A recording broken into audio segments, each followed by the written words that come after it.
Hey, we're live, dude. I know. Tonight on the podcast, we are talking about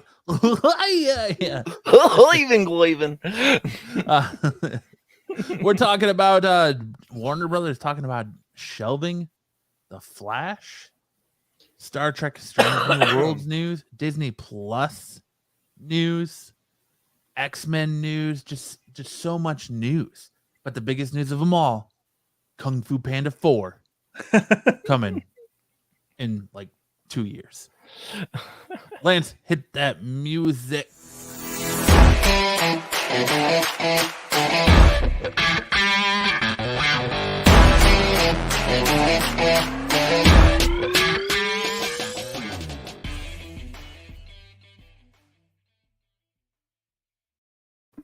It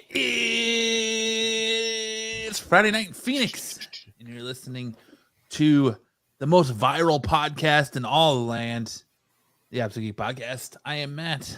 I am Lance. I'm Max. Welcome, boys. How are you this week? You guys are having a great Friday. Another week in the books. Just grateful that it's over. Yeah, it's been a long week, but Yeah, I'm excited. We're going on vacation on Sunday morning. Gonna be gone for a week or so, and I'm very, very excited about it. Max, I wish I had permanently your on life. vacation, right? I wish I could go on vacation as much as you do. I'm sorry, I get a lot of time off. Hey, cheers, buddy. Cheers. I mean, Find a diet good company, do, man. boys. I get 30 freaking vacation days a year. It's wonderful.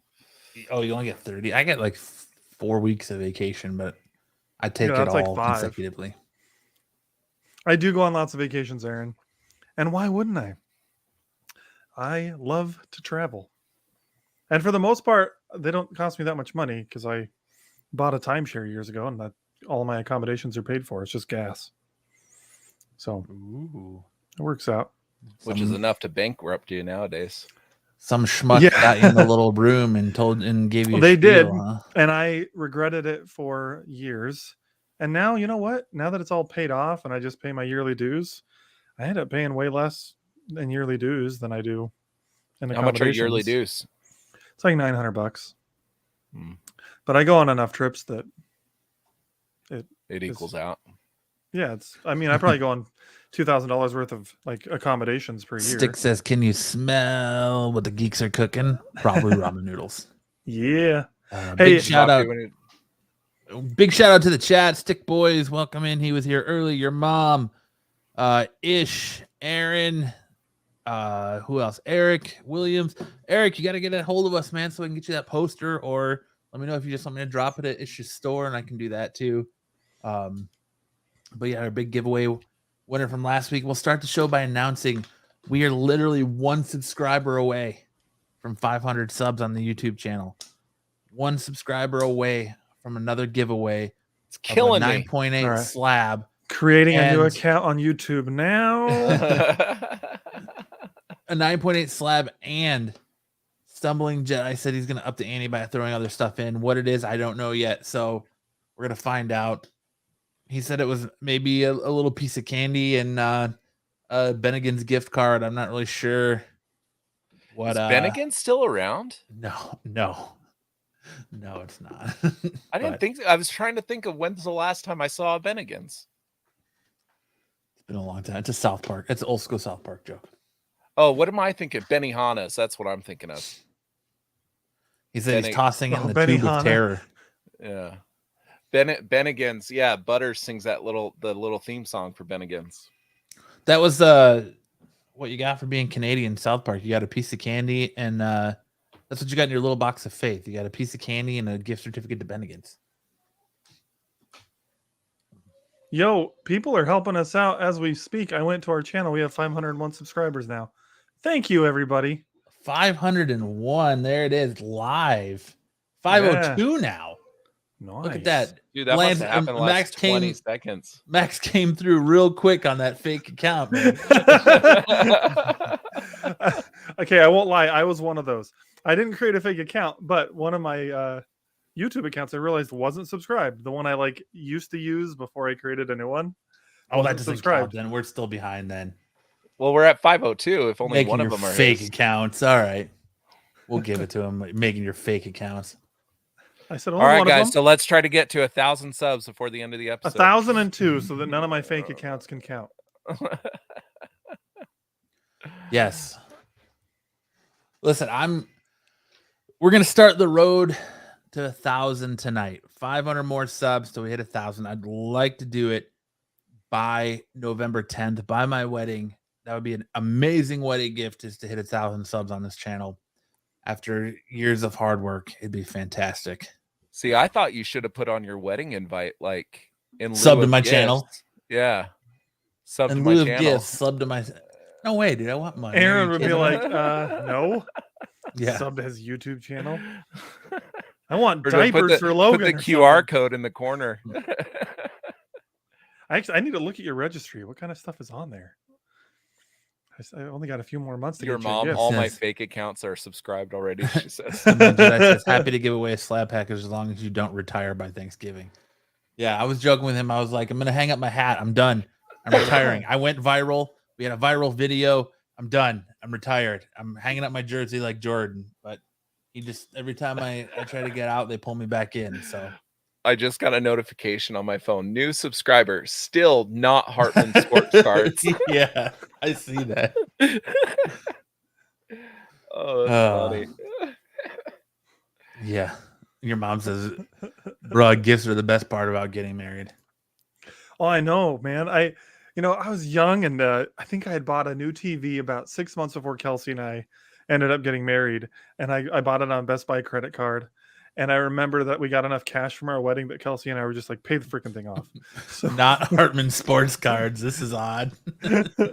still not Hartman Sport Cards. Oh, that's awesome. Yes. Well, We have stuff from everyone. our wedding that we still use, man. There's a lot of great gifts you can get. I'm Also, still waiting another on- big I'm still waiting on my announcement. wedding gift from Max.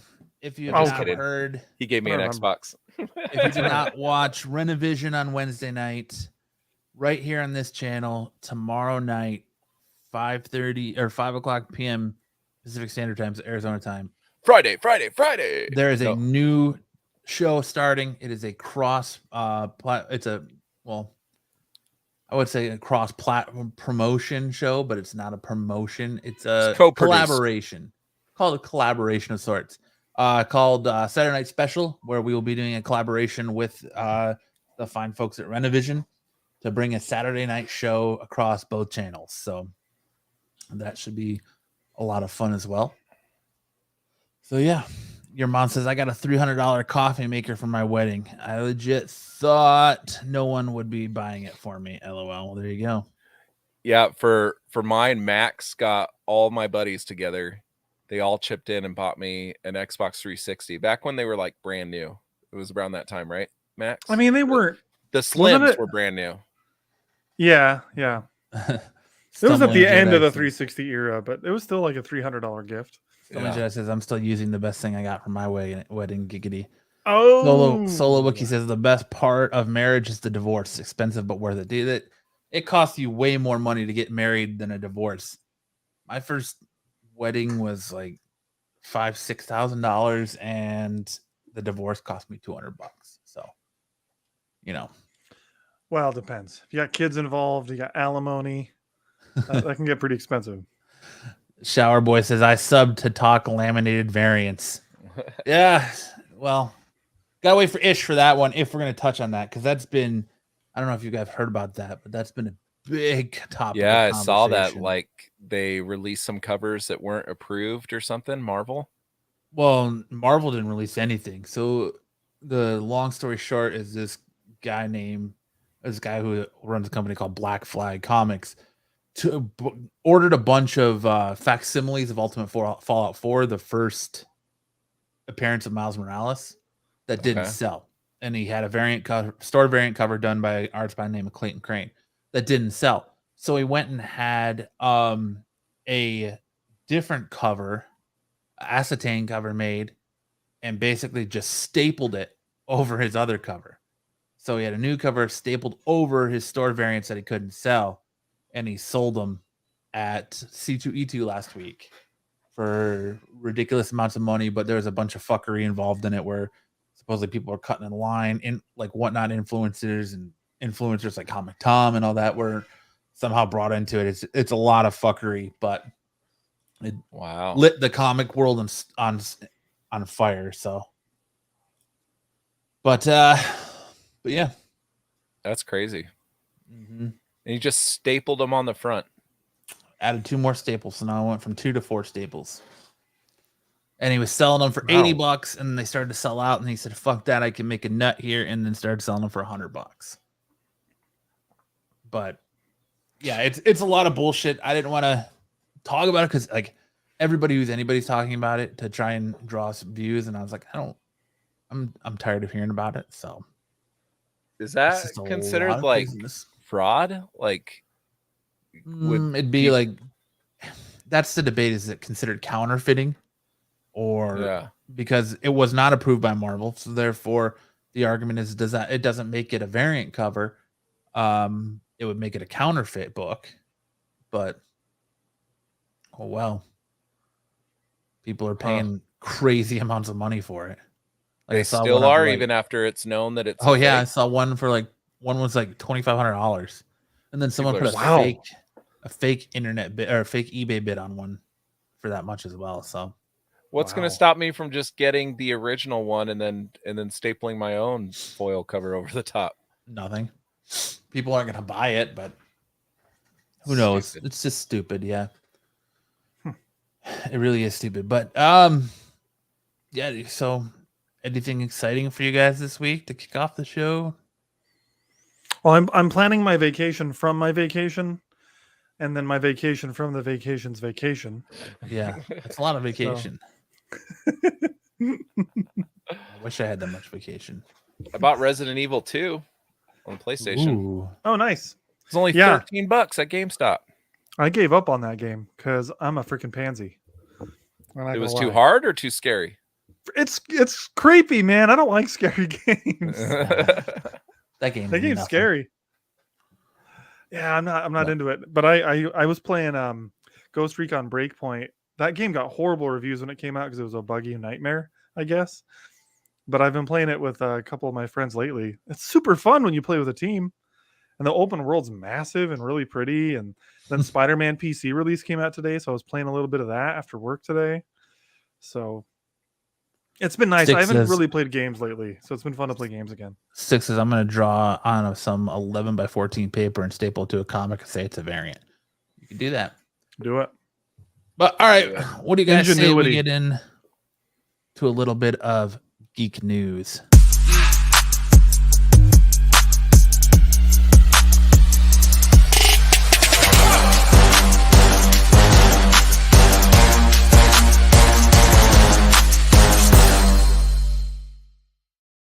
I love it. Look how fancy that was. Right? Sexy. Stepping our game up for all the fake accounts that just subscribe to us. Let's see what we're all up to now. Fake subs. Tonight 504. we're gonna start. Yeah, tonight we're gonna start with Ezra Miller again because we can't get enough of Ezra. Everybody loves Ezra, right? I've had enough of Ezra. You're tired of talking about those laminates. I'm tired of talking about freaking Ezra Miller. This guy is driving me insane.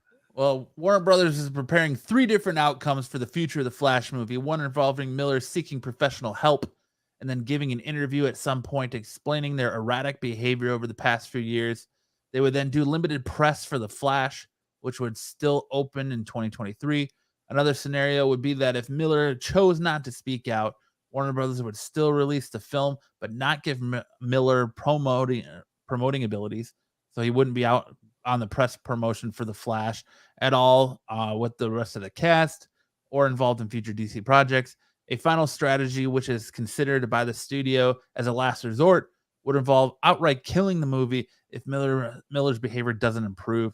Since Miller appears in almost every scene, it would be too expensive to reshoot the film with a different actor. THR has noted that scrapping a $200 million film would be an unprecedented move, but is not entirely out of the realm since Warner Brothers Discovery shelved the $90 million Batgirl last month. Because of the merger, they would still have an option to write some of that off, so they would probably retain a little bit of that money, but not that much. And it also came out that he's been doing reshoots, or they, sorry, let's use the proper pronouns. Ezra Miller, they have been doing reshoots while he's been evading authorities. And he's also accused of grooming and running a cult. And then apparently there was some woman or a child living with him, and now they're missing. It just all kinds of crazy. Just seems to cycle this dude. Ezra is nuts. I would say go with option 2. I don't know why the movie would need to be canceled because of this. I keep seeing some people clamor for that, and I'm like, okay, but I want to see the movie. Why do I not get to watch the movie because this guy or person is an idiot? You know what I mean? Like, I shouldn't have to not get to see a movie that I'm looking forward to. I don't know. Maybe that's me coming from a place of entitlement, but yeah, I just don't get it.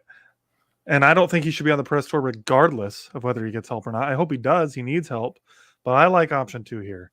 Release the movie. Don't put Ezra on the press tour. Let's just see the movie and then no more going forward. Get him out of there. Hartman says he might have ate a person, allegedly. That's probably next week's Army news story. Hammer. That's why I mentioned I'm tired of talking about him. Every week it's something new. And I'm like, I'm tired of giving Ezra Miller more press. Not that we're like some massive channel, but still, like, hey, we're viral, dude. Someone needs to just video. We have half a K subscribers. Stick Boy thinks Ezra's done after this movie. Grant Gustafson is going to step in. That's why they're ending his show. That's my theory. They're ending his show because that show has run its course. That show has sucked for the last 4 or 5 years. Yeah, that show probably went about 3 seasons too long. Yeah. So I don't want him to be Flash in the movies. I liked him as Flash in the show, but I think you could get somebody better. Someone better. He looks Ezra like a or television Grant star. Like it just, I don't know if that jump makes sense. Like, I don't know. It's not the kind of Flash I want to see. Like, it's too campy. It's too, I don't know. I do like the dark motif that these movies have done. Maybe not so dark, Zack Snyder dark, but these do feel a little bit more grounded than that TV show. Dude, I love the Flash's portrayal in the extended cut, Zack Snyder's Justice League. Like that stuff was pretty cool. Yes, Stick, I agree. Gustafson has been a fantastic Flash, but I just don't see him making that jump from the TV show to the movies. Like, he just doesn't give that movie portrayal of Flash that I think of anyways. But that's how I feel. He has done a great job. But I also don't think Elliot Page is the way to go either. No, I think for the most part that was people just joking around. I don't know if it was a joke. I think a lot of people were pretty serious about it, but I just don't. I just honestly think they scrap everything in this universe. Like, I don't think you're gonna get an Aquaman 3. I don't think you'll get a Shazam 3. I don't know about that. I don't know about Shazam. Adam comes out and crushes it. I think that's what it hinges on, because the whole thing is eventually Black Adam and Shazam are gonna cross, right? Like, that's what I was assuming the next movie would be, is the both of them. But I don't know. My thing is that so far we had Michael Keaton was going to be involved with Batgirl, canceled. Michael Keaton's involved with this one, may get canceled. Something's happening with it. Michael Keaton was in Aquaman, reshoots. Where it's Ben Affleck now. Yeah. Michael Keaton's, we're never going to see him in the Cape and Cowl again, I think. That's another reason I don't want this movie canceled, because I'm really looking forward to seeing Michael Keaton again. I think $200 million, it doesn't get shelved. I mean, they'll recoup maybe $20-30 million in write-offs if they do, but that's not what this movie can make. And it's testing really good. Like, the test screenings are very, very promising. So, well, and maybe that's what part of the reshoots are, is they're like, maybe they're already kind of reshooting Ezra Miller out of this universe and setting the stage for something else. That would be Do you really think he'd come and shoot those? No, reshoots? I just mean like if you're shooting like a post-credit scene or a few things at the end of the movie that like maybe what Ezra Miller does, like what the Flash does in this movie, just messes with the multiverse and just causes such a crazy conundrum that's how they reset the DC universe. Like that could be the approach, using this movie to reset everything. Well, it is Flashpoint Paradox, right? Mm-hmm. Which we were all kind of like, the first Flash movie and its Flashpoint Paradox makes no sense. But I don't know if he would risk getting caught by authorities to come do reshoots for them just to write him out. Wouldn't he just tell him to go fuck off? Well, I'm surprised that they're allowing this like guy it says in here, he's in almost every shot of every scene of the movie. So you're going to essentially have to reshoot the entire movie. Yeah, that's not happening. To get him out of there. Hartman says, So- Ezra responds, watch it or I'll come on your back. So, I mean, there's some freaking Hartman. I mean, Kevin Spacey is a freaking awful person. He still had movies come out after his scandal. So I just don't see the need to like not release a movie because the actor is a bad person. His None of them- scandal, although not good, isn't the same because Well, he sexually abused people. Yeah, but he's not continuously doing and it was way now. in the past. Yeah, he's not like, you don't hear something every week about this in multiple states. Because I mean, he was arrested in Hawaii multiple times. He now just got another like slap on him for like caught on video doing something. I want to say it was abuse or some shit, but he got caught doing that. Grooming children, kidnapping. He strangled someone at a con, right? Yeah, like that was the first thing. Supposedly leading a cult, like this dude, I don't know. Taunting police on social media, saying that you live in a different time and you have a speed force to get away, and like it's just, I don't know. Are we gonna find out years from now that this is a Joaquin Phoenix thing and this has all been just like his own like one-man production? Yeah, his own one-man production. I don't know if Joaquin Phoenix was ever like arrested for shit.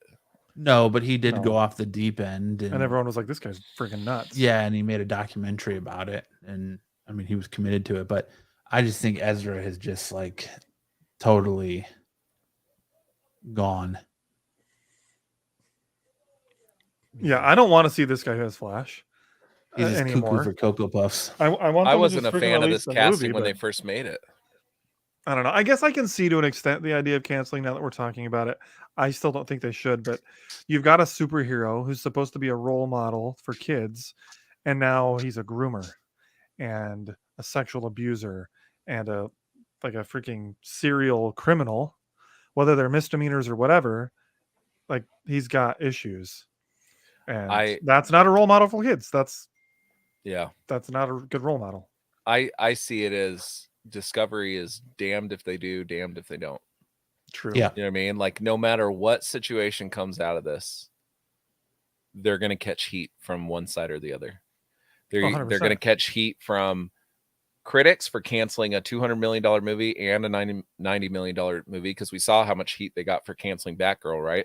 Kevin Smith came out and blasted them for canceling a Latina-led superhero movie. So they're going to get heat from critics and people like us, right, for canceling it. And then if they do come out with it, they're going to get heat from these activist groups, right? And these I'm trying to find a term that's not degrading, but the social justice warriors, right? But I don't mean that in a degrading way. Does that make sense? Yeah. But like that side, you know what I mean, of the people that think this dude shouldn't have a platform, which he shouldn't. I completely agree.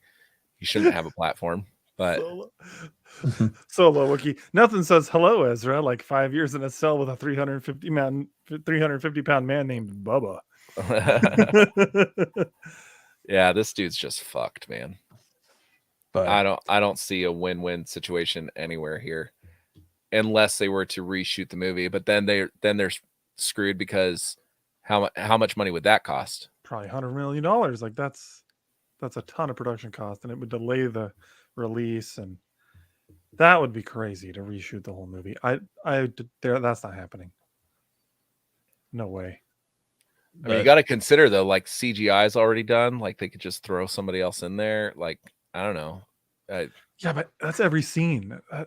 You're reshooting the entire movie. I have no idea. Dude. Like I don't know. I'm just saying, like no situation sounds like a good situation. Yeah.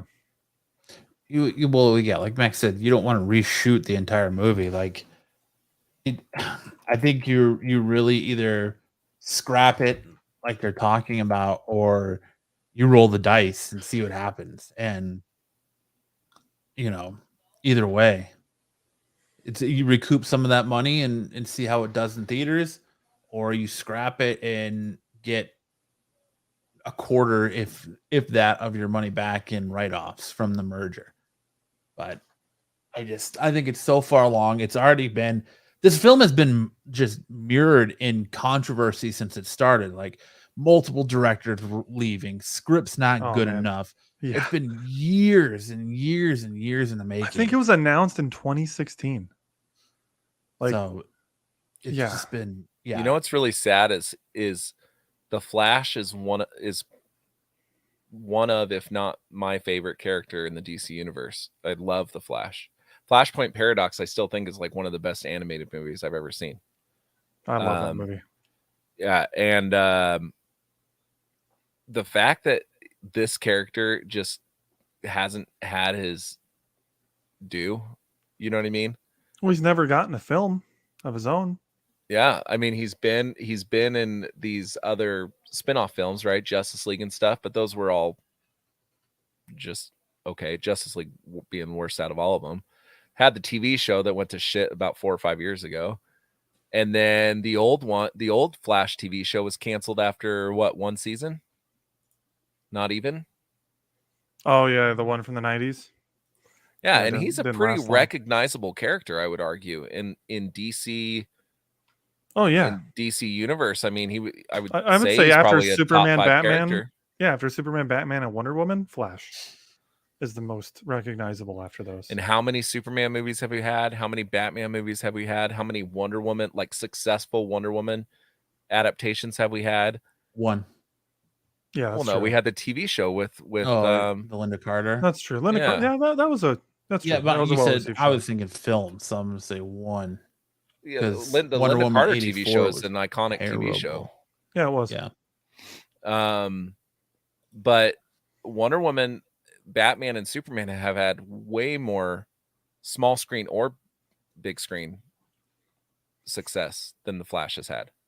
It's really a shame. If you look at the Justice League members, like it's not even close after Flash. Who would be the most popular? Like Cyborg, Green Lantern might be next. Like Aquaman and Cyborg are not that popular. Like they're becoming more popular now, but before the days of the changes they made to Aquaman. Yeah, but like Aquaman used to be the laughing stock of DC. Your mom says replace him with Shia LaBeouf. Yeah, go from one train wreck to another. I thought doesn't Shia have his stuff together now? I thought he did. No, he's in trouble for like abusing his ex-girlfriend or something. Yeah. Oh, I hadn't was heard it about that. FK Twigs? What's her name? Something like that. Yeah. Yeah. Let's move on. I'm done looking at this dude's face. Yeah. HBO MAX says the source stated that Warner Brothers will now decide when to send its theatrical releases to streaming on HBO MAX on a case-by-case basis, ending the strict 45-day window. This sucks, but I get it. I'm not surprised. No more going from theaters 45 days, then being on HBO MAX. Which, yeah, it does suck because I liked the fact that nothing is worse than when there's a movie that you really like that releases in theaters and you would rather watch it at home. You go to the theater, but you'd rather watch it at home. You know you got 45 days if it's a Warner Brothers product like the Batman 3-hour movie. I don't want to sit in those seats for 3 hours. Your butt falls asleep. I'd rather sit on my nice comfortable couch. Does Paramount still have their 45-day window? No, Top Gun Maverick still isn't in there. Yeah, Top Gun Maverick still has not been streaming. I don't know if that's because it's the lawsuit that's going on with it or what, but what lawsuit? Oh, someone says they ripped it off. Yeah, they didn't get permission to make it a sequel from the first one. So I thought it was just because Tom Cruise's contract said something about it couldn't be a 45-day window. I don't know, dude. I mean, I don't mind going to the theater for a movie more than once. I saw Batman 3 times in theaters. I've watched it 3 times since it came to HBO Max. Holy shit, dude! I love it so freaking much. But Ish is I here, loved buddy. this. I loved this because I like to rewatch movies after their theatrical release, and it was nice that after 45 days I got to. So I'm bummed out, but I'm not surprised. There's just some movies that get released specifically by Warner Brothers. So it's like, dude, I'm not gonna pay money to go see that. And that's probably why they're getting rid of this, so that you have to go see it in theaters if you want to go see it. Yeah, because you don't know. It could be 6 months before it comes to HBO Max. Could be I honestly think that all these movie studios have been griping about piracy for so long, right? That these kind of things actually like help fight piracy. You know what I mean? When's the last time you heard of somebody like downloading like torrents and like some big leak or something like that? Like, I don't know. It is what it is. I don't know. I know people that still don't have an HBO Max subscription because they just torrent it all. But I'm with you. It's like if you only have to wait 45 days, you can get full good quality rather than having to watch a webcam or a super dumbed down like resolution version. But everyone's different. Which is funny that they came out and said this, because the other article we talked about last week says in a year HBO Max is going away anyways. Yeah, I don't believe that. But I mean, I think that's the Warner Brothers CEO has come out and said it. It's not a rumor. That it's going to merge into a new app with Discovery Plus, but yeah, I don't look at that as like going away. But which sucks, because even though it's buggy at times, at least for me, and crashes, I like their interface. Like HBO Max is one of the better interfaces in streaming services. Oh, I completely agree. I like it too. It's a little difficult, like to go and find like if I want to watch something in a specific category, it's a little cumbersome. But they are light years ahead of Amazon Prime. Yeah, see, Amazon Prime's a lot better than they used to be too. But yeah, they're not the best. And what's Hulu's your least favorite? Too. What's your least favorite interface? Probably Paramount Plus. Agreed, by a lot. I think mine is Amazon. Mine's Amazon. Amazon's just too cluttered. It's crazy. I have zero problems with the Paramount one. My biggest issue with Amazon is that like all I want to do is go on Amazon Prime and figure out what is newly released for Amazon. Like their newly released section has like movies from like 10 years ago that they just got, right? I just want to see what is Amazon content that's newly released, right? I feel like it's just so hard to sift through. And then they sprinkle in like, oh, this is for rent, you know, like this isn't part of the streaming service. Yeah. I like how Apple TV does it, where you have Apple TV Plus and then you have Apple TV where you can actually go and rent shit. I like Apple TV Plus. They're a fairly good one too. Yeah. But Prime and Hulu is just a monster. Hulu's just ugly. Yeah. It navigates fairly well. It runs well, but it's ugly. I hate the green. There's a lot about Hulu I don't like. I think Netflix Disney still Plus has a pretty decent one. Disney Plus and Netflix have pretty good interfaces. My problem with Netflix, I know now I'm getting him great. I'm old man on his porch. My problem with Netflix is that sometimes, like when you're sifting through, like you do it too quickly, and you know how they play the trailers. Oh, I don't like that part of it. Sometimes I go like I'll sift through and I'm like, oh, that looked interesting. I want to go back and watch the trailer, but the trailer's not in the, like you can't watch the trailer, so you can't get it to come back.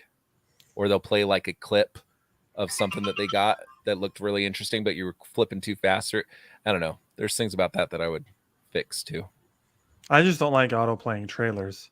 Sometimes I just put my remote down, and I don't want the trailer to run in the background. See, I like auto playing trailers with Netflix because that's how a lot of the stuff catches my attention. But yeah, I agree. I don't know, man. I kind of agree with you with Amazon. Like I wish their content was a little bit better laid out, and it was a little bit more clear on what is included in the your package and what you have to pay for and what's extra and all that. It's just there's so much. Apple TV is okay. It's a little bit better, but I have problems with like Apple TV crashing and stuff. So it's not. Apple TV HBO doesn't work with Roku that well. I agree with you there. You're making me HBO realize I don't use Prime like ever, unless like a new The Boys episode or like a show that I watch has a new episode. That's the only time I go on That's- Prime. Yeah, and About the that's same. like up at the top, like in a banner. Yeah. Like it's So I easy to find that. don't interact with the freaking app because I don't use it for anything else. I But like realize there's that. sometimes when I'm like, okay, Anna, what do you want to watch? And we'll go like searching through the streaming apps. Netflix puts everything that's new right there. Yeah. Hulu does. Actually, They have their Hulu is a top little 10 hard to find. list. Yeah, top 10 list. It makes finding new content that you otherwise might have not. There's tons of times that I watch something on Netflix that I feel like nobody is talking about. And I'm like, oh, that was great. You know what I mean? Amazon, it's impossible to find anything. And then you can't like sift through what's TV and what's movies. Like sometimes I click into something thinking it's a TV show and it's a movie. Like, I don't know. Amazon Prime's just the worst. Amazon bugs me too because 99% of all the movies are all 4.5 out of 5 stars, no matter what. I don't even know why they bother with those anymore. Pornhub really is the best all around. Wookie. So Oh man. Well, my thing with Paramount Plus is I don't like how like when you're watching something and you come back to it, it's like you can barely find like the recently watched, and then like if you've watched an That bugs episode, me. like if you watch the series and you want to rewatch it, how like it doesn't when you start it, it doesn't go to like it'll go to like the end of the second episode. So if you watch like the first episode all the way through, then it goes right where you left off in the second episode, like to like the end of it, and then I'll do the same thing for the third. So you're constantly having to go into it, then rewind it to rewatch the episode. It's I little- also the quality. It might take 3 to 5 minutes sometimes for like the image quality to actually catch up and look good for me a lot of the time on Paramount. And I also don't have that hate. Yeah, I hate that they play an ad before every single episode. That they're not- pisses the fuck They're out not of the me. only. They're not the only one that does it. But I'm like, I'm paying for a service. Why are you putting ads in front of everything I watch? I don't care about this drag queen show or whatever you're advertising. I just want to watch Star Trek. And then they don't Can let you you leave me skip alone it. about it? At least let you No. skip it. Ugh, And then hate they it. play like it's not just that they'll play you an ad for a show that you probably have no interest in. Like I get it all the time, like fucking Yeah. reality shows and stuff. I have none of my search history shows that I would be into that. Then they play a little clip of what channel this is normally on. Like you get like a Nickelodeon clip or a Comedy Central clip or something like that you can't skip through either of them. You're like, dude, I just want to watch the fucking movie, dude. I just want to get Yes. into this thing. I It hate pisses me off too. I'm paying for it. I shouldn't have to watch ads. You want to advertise stuff on top like Amazon Prime does or on the side like Roku does or whatever? Fine. But yeah, I hate that shit, dude. Moving on. Sorry, still we're getting sticking with- heated. No, still sticking with the streaming. Disney now has a total direct-to-consumer subscriber count of 221 million, which surpasses Netflix's 220.7 million subscribers as of July 2022. The Mouse House's total subscription count includes Disney Plus's 152.1 million, Hulu's 46.2 million, and ESPN Plus's 22.8 million. So they're Congratulations to counting Disney 3 Plus. streaming platforms. Yeah, that's what I was about to I say, didn't like, realize No, it's really, that. it's 152 versus the 220 on Netflix. Yeah. And how many I think. people? I agree. I'm trying to figure out how many people pay for just Disney Plus. You don't Me. have Hulu? No, Isn't it like an extra $4? I don't do the Hulu or ESPN Plus package. I just do the straight Disney Plus. You can do, just the I know you A la- can. a la carte. I thought that those numbers would have been closer.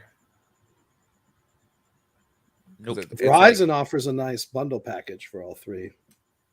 yeah, what is it? It's like $16 a month for all 3, or it's $12 a month for just Disney or something like that, isn't it? Well, it's like currently it's $8 a month for Disney, but they're increasing their price to 11 in December. Yeah, my brings me price to- is only going up $1 for all 3. brings us to our next story. The Walt Disney Company revealed that prices of its new ad support Disney Plus tier. The company announced today that its cheaper ad supported tier will launch December 8th in the US. Disney Plus Basic, the new plan that will include ads, will run $7.99 per month. The current tier without ads, which currently carries the $7.99 per month tag, will rebrand as Disney Plus Premium and bump up to $10.99 a month. So that's going up $3. For those who elect to get Disney Plus Basic, they can expect about 4 minutes of ads per hour, broken up into 15 to 30-second spots. No, thank you, man. Disney has also... so mine's not changing at all. It says it's keeping its $19.99 month price. Disney also announced that some price changes for its other streaming services in October 10th. The prices for Hulu with ads will jump from $6.99 to $7.99, so that's going up $1 per month.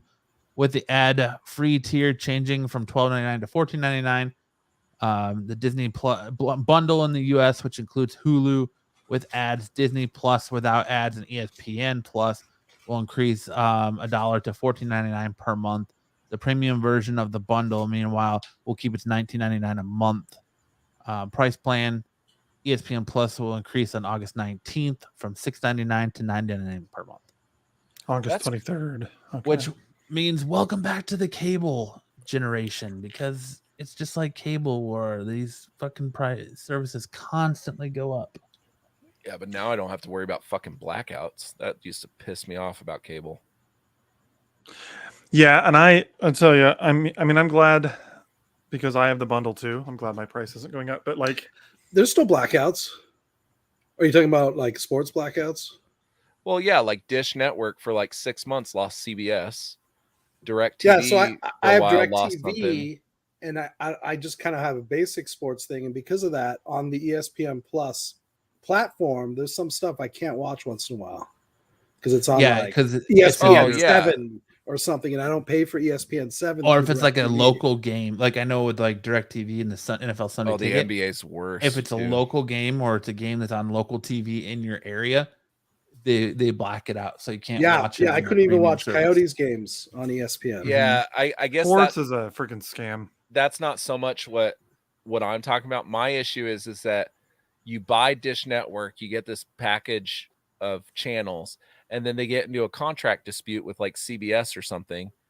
Oh, and they pull the channel. So with that, you kind of are like signing in knowing like, oh, you're not going to get local sports stuff because of this, or you're not, that prior to signing in. The other thing is that you're not in a contract. Like I can cancel YouTube TV anytime. I can cancel Hulu anytime. Like there's no contracts for any of these things. Dish friggin' made me pay an early termination fee because I wanted CBS, because I think they were getting Thursday Night Football at the time or something like that. That's what you get for going with Dish and not DirecTV. Yep. Well, DirecTV did the same thing. What did they lose? NBC, I think, for like a month. They lost Fox? to CW for a little while. I know that, but it happens in streaming too, though. It's just different. Netflix lost, like, I don't remember, like they had a big Disney contract and then they lost it all. But so you can leave without penalty. Yeah, it's better in that regard. But I'm just saying it still exists to an extent. Content is constantly leaving the streaming services, and contracts expire, and it happens. The only thing I wish would go to an a la carte model is sports, like the NFL. I wish I could just buy the teams I want to watch. I didn't have to pay for the entire Sunday Ticket if I want to get it. If I could just get the a la carte teams, same with hockey. Just get the a la carte teams that I want to watch. Or just pay per game. Pay like $5 to watch a game. Get like pay-per-view. Get the teams I want to watch instead of having to get all this crap that I don't want. Well, I got really excited because NBA League Pass was like $10 through the playoffs. Come to find out, you can't watch any of your local team. Yeah, because it's on. You can only watch everything else. But the problem was it wasn't on local TV. It was on Bally Sports, which you could only get if you were like with Cox. Yeah, I'm like Bally Sports. I don't like sports. Bally Sports is okay. I take it back. Bally Sports has the worst interface ever. Stick Boy says Lance was mad when Dish lost Nickelodeon, so he couldn't watch the SpongeBob halftime show. They lost Nickelodeon? No, I don't know. I don't have Dish. I have DirecTV. So DirecTV, I think, lost Fox for a short time. Because I think that's why I left DirecTV to go to Dish. Or I might have left DirecTV and got YouTube. But there's I also remember. problems with like Sling, because I know during the NHL playoffs, I'm watching on Sling. So my DirecTV is in my bedroom, in my living room, and in my office. I have Sling, and so that's where I use the streaming part of it at. And so I'm streaming the I think it was one of the Avalanche games, and during the playoffs, they cut off like the end of the game. Why? And it just ended. They don't like it doesn't extend. They cut it off before the end of the game. So oh man, and it's done that a couple times in football games and stuff where it just start throwing shit. It just cuts off. So I mean, but catch 22. Lance will start throwing his kids across the room. He's like, screw this! Picking up his baby and chucking her across the room. That's the catch 22 is I get pissed off when local networks do that too. Like the NFL last year, I'm watching a Packers game. It went to overtime. It goes till almost the end of overtime, but they cut it off to go into the Cowboys game because of contractual obligations.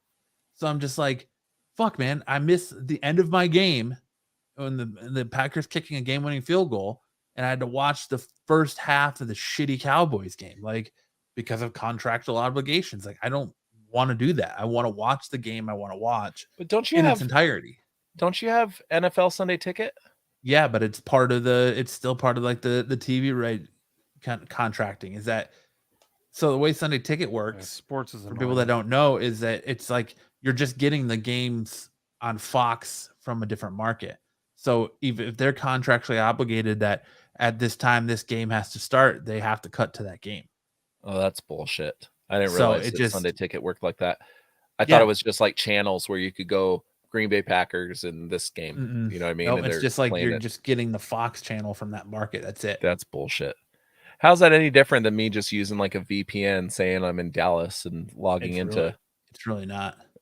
Yeah, but Stick Boys, I like to watch the entire game. I don't just want to watch people score. So if you're just watching it because you're wanting to watch your fantasy team rake it up and you just want to watch teams score, that's fine. But like, yeah, man, I like to see boneheaded shit or half the time you'll be stuck watching a shitty game where like the Jaguars versus the Jets that you don't want to watch just because they're spending 5 hours in the red zone because both teams suck and all they do is get penalties. Like, I completely agree, Matt. I had a Sunday Ticket one year, and I remember there was like a fast forward version or whatever. I liked that. If I missed a game or if I wanted to watch another team that I liked, I could just watch the condensed version where it just did play after play after play. So I still got to see everything. I just didn't have to wait 30, 40 seconds between downs and timeouts and stuff. I forget who it was. It might have been Amazon or something. Like if I came into a game late, like say I missed the first quarter before I started it. Oh, it was YouTube. Yeah, YouTube TV does lets that. You watch key plays and then brings you up to speed. Yeah, their key plays are sometimes not great, but yeah, it's better than nothing. So, but I agree. I don't like red. What I like on the DirecTV remote is that 30 seconds skip forward, and that's literally between someone catches the ball, whatever the down, and the next snap. So you can watch a 3-hour football game and not miss anything. Yeah, and you just push that button every time, and it was. See, Lance likes to hear the commentary, so he would not like that. Yeah, I like to hear what people. See, I don't need to see a replay of a missed pass that I just saw. Yeah, I guess there's sometimes that's what kind of annoys me about football is you watch 3 hours and it's literally about average 11 minutes of play time.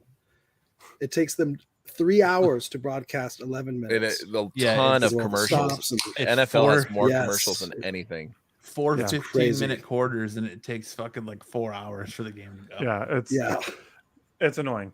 That's why Lance likes to watch them live. I got a DVR. Absolutely. Skip. Yeah, it's funny. Your mentality changed though, because we used to have this thing for like 3-4 years. Lance and I would get together every Sunday night around 7 or 8 o'clock, and we'd watch the DVR version of the Cardinals game. We wouldn't check Facebook that day. We made sure that we didn't get spoilers. Yeah, it was too hard. And then it like switched. And then one day Lance is like, "Nope, I'll only watch it live." And now we only watch like one game a year together because I'm busy when the games are live. Yeah, no, it was too hard to not look at your phone or get a text message from somebody who's like, "Dude, did you see that play?"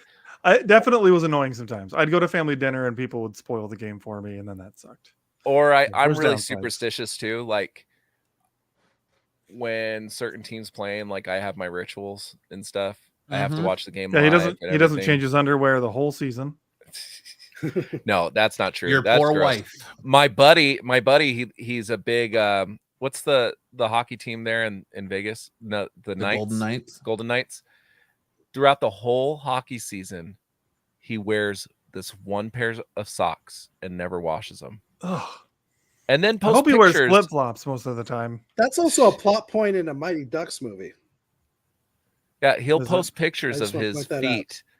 And then the whole team has to wear they wear the same socks and they don't lose. Oh, that's so gross. Lance, are you sure you're not confusing this with Mighty Ducks? That's the same as like I'm the telling you, beard though, and you go through when it's hockey season, he'll post a picture of his foot at the game, just his foot wearing this sock, and it looks so haggard and gross. He probably got the idea from Mighty Ducks. But I tell him all the time, dude, I was like, dude, your athlete's foot must be just grotesque. That's disgusting, dude. Yeah. It's so gross. You don't think he washes it? You think he says he doesn't wash them. He says he doesn't wash them. I don't know, man. Like, it's just... Ugh. Yeah, I'm not superstitious. I don't respect the superstitions hardly at all. I think they're mostly nonsense. But I respect them. If Lance is superstitious about something, I will respect it. My thing is, I have to watch the game live. I think it's nonsense, but I will like. Well, you can't respect nonsense. Well, he's not going to come into my house, watch the game, and be like, "Lance, you're a fucking idiot." Yeah, that's what I mean. Yeah, like if he's respectful, you tolerate it. Yeah. So like he wants to wear a jersey when he's watching the game. That's like one of his superstitions, or sometimes if I wear the jersey, they'll lose, kind of a thing. I'm not going to walk in the room and say, "Take your shirt off." I'm going to need to stiff these. There has been times it's like we're doing really well. I'm like, shit, I'm not wearing my jersey, so I'll go and grab it. And then we start sucking. I'm like, fuck this jersey, and I'll take it off and I'll literally throw it across. Max has seen it probably 100 times. And it's hilarious when we're watching a game and it's close, because close games are fun. It sucks when you lose. You know, like the Packers versus the Cardinals last year when we were like 6-0, 7-0, and then we lost our first game that season. It's a close game, great game. Because I was but that game, Lance was in the back of the room when we were watching it, just pacing. He just paces the back of the room watching the game. Then he leaves. Yeah, I get into it. He'll go into the kitchen and he's like, I can't watch, man. I can't watch. And then he'll ask us to give him updates while he's in the kitchen. There's times where I start throwing shit, dude. Like I start getting mad. Like I get way too invested. I mean, there's times where I'm watching football games and Packers will be winning, and then Aaron will walk in the room, and then they start like the other team will score, but like, you got to get out, you got to leave, go somewhere else. But I get really annoyed when and Max knows this too, like it's halftime and I want to listen to like the commentary and somebody will mute the TV. I get really pissed too. Yeah, I'm like, oh, it's halftime? Let's play the new game that came out for PlayStation. No, fuck that. I want to minutes. listen to what these guys that know more than I do have to say. But all right, moving on. Next in the news, So we got excited the for third this. Installment of Paramount's live-action Sonic the Hedgehog franchise will release in theaters just in time for the holiday season on December 20th, 2024. 2024 is going to be a big year for movies, man. What else is they're coming that I can't releasing think it a of? bit early. Normally they come out in spring. Now it's coming out holiday. Is Jim Carrey going to be in this one? He says he retired, is what he says. And the last movie ended, it kind of made it seem like he wouldn't come back, but I don't know, man. He can come back for enough money. Like I think anybody would. This is like his first role that he's had in years that it's actually been like notable. Big, yeah. You know, when's the last time he was in something that was like actually like pulling in actual money? Hartman says, wait, I thought he said he wasn't Jim Carrey. So what, Matt, give me a quick snapshot of 2024. Fantastic Four is 2024, right? And there's some other big Marvel projects coming out in 24. Avengers. But what else is like Avengers movies are coming out 2024. Are they? I thought they were 25. Isn't I want to say isn't Kang Dynasty 2024? Yeah, maybe it is. Maybe I'm misremembering. I thought it was 25 for some reason. We talked about it enough. You think we remember? Mission Impossible 8 2024, Avatar Joker. 3 2024, Joker, yeah. Joker, A Quiet Place 3, The Flash Day 1. Part 2 Oh wait, 2024. Despicable Me 4, 2024. Yeah, Joker 2, 2024. Spider-Man in Beyond the Spider-Verse is 2024. Fantastic Four is 2024. Thunderbolts is 2024. wait, Beyond the Spider-Verse is 2024. Mm-hmm. That And they had, part and 2. they had trailers in the theater in 2021, 3 years ahead. That's kind of that's crazy. that's the sequel to the That's two There's movies. One away. coming out in between. Them. Okay. I thought this was part 2 to Into the Spider-Verse. Quiet Place. Never mind. Yeah, Quiet Place part. A Quiet Place Part 1. Day 1. Day 1 Part 1. It's like a Oh god, it's a prequel. Prequel. The Lord of the Wing and the Lord of the Rings, the War Lord of the Wings, baby. Yeah, Lord of the Wings. That's Ish. The War for Rohirrim. Rohirrim? Wait, this is a Rohirrim's movie? Lord of the Rings movie? Are you fucking kidding me? There's a Spinal what are you Tap talking sequel about? coming out. That's what it says. It's a listed Lord of the Rings movie. So That's got to be like something small change. There's no way I wouldn't have heard about that. There's a Something like Spinal Tap animated. sequel coming out. sure, why not? Sure. I don't know why that's a big deal. Is there? You don't, dude. Do you not know what Spinal Tap is? I do Yeah, not. I know what course. Spinal Tap is. I knew Matt knew what Spinal Tap was. I figured Ish did. Spinal Tap, dude, is like the first real like mockumentary ever. Like without Spinal Tap, you wouldn't have The Office. You wouldn't have any of that stuff. It's like the original. Dude, have you ever heard like Turn Your Amp Up to 11? That whole little.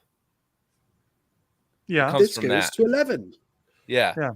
It's a band. It's a fictional band being interviewed. It's a Rob Reiner movie. Yeah, it's Rob Reiner, and it has Neil. What's his name? Christopher Guest. What's the guy from Better Call Saul, the brother that dies?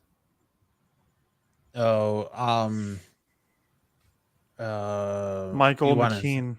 McKean. Yeah, dude. Spinal Tap is like one of the greatest movies ever, dude. I love that fucking movie. Yeah, I've never seen those. That's cool though. Yeah. If they paved the way for the mockumentary stuff. Best in Show was a really funny mockumentary in the So early 90s. Would you say it's Captain probably the American. first one? I probably the first main. Yeah, I'm trying to think of ones before that, but it's the first big one at least. Yeah. What were you saying, Matt? Say Captain America: New World Order. It's 2024. The Lord of the Rings one's so an Kang, anime. so Kang That's why I is hadn't heard of it. 2025 then, It is. It's May 25. and then FF I think might be 25 then too. Dr. Seuss is a remake of The Cat in the Hat. Again? Kung Fu Panda 4. Oh, the Mad Max movie. Furiosa. How do you say that? With Anna Taylor-Joy. Yep. Oh, that's 24? Okay. Which Is it when is also the a next prequel? family movie coming out?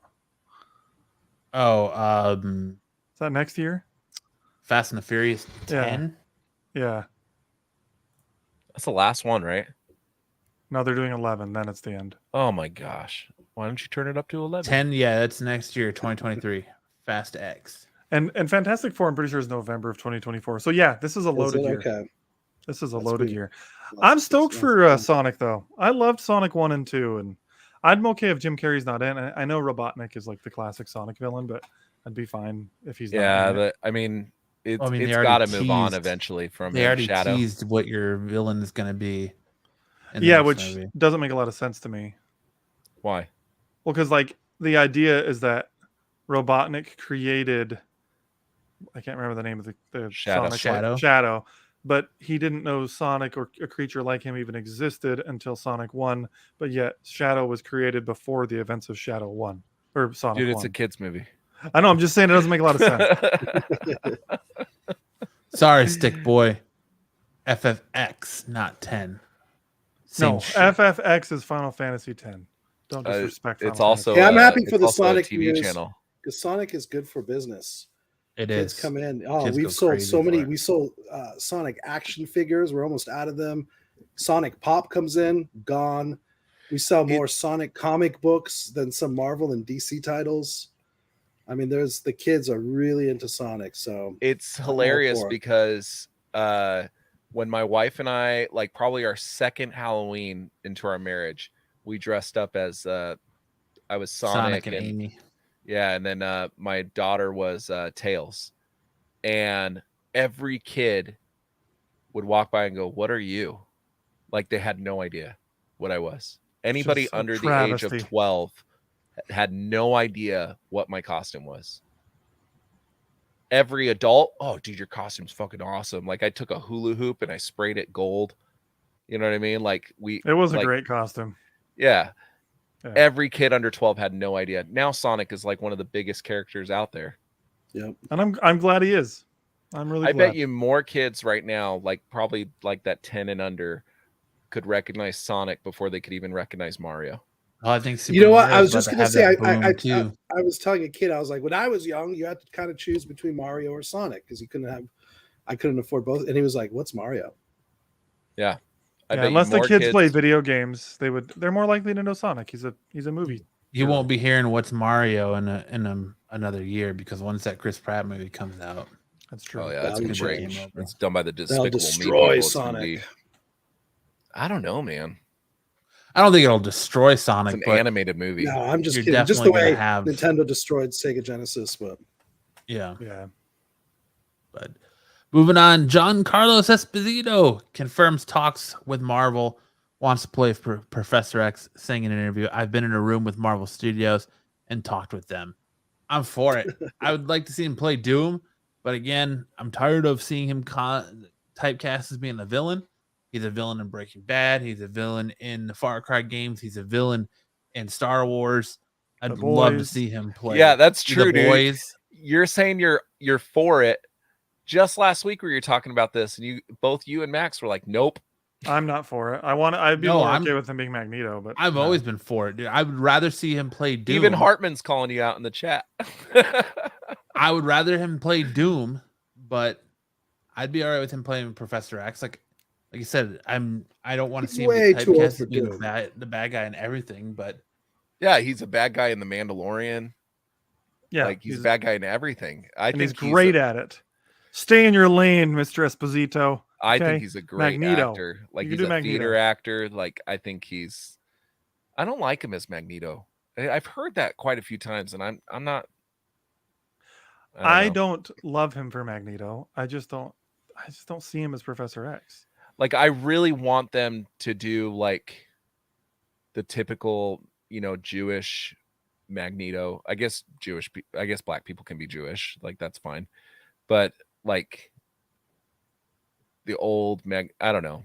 It just doesn't work nowadays. Like you wouldn't have someone who was a kid during the Holocaust anymore, unless they're 100 years old. It doesn't really make a lot of sense. Yeah, I don't know. I don't know. 90 I years think he'll old or do whatever. great. I think he'll do great. Now imagine the internet would break if you guys remember that. What was it? Instagram I sent you. It's gonna be on a Segway instead of a TikTok. friggin' Hartman. The Henry Cavill as Dr. Doom. If they announce that, I think the internet would break. I think it would be nuts, and I think I'm okay with it. I'm okay with it. He's young enough; he could play a good Doom for a long time.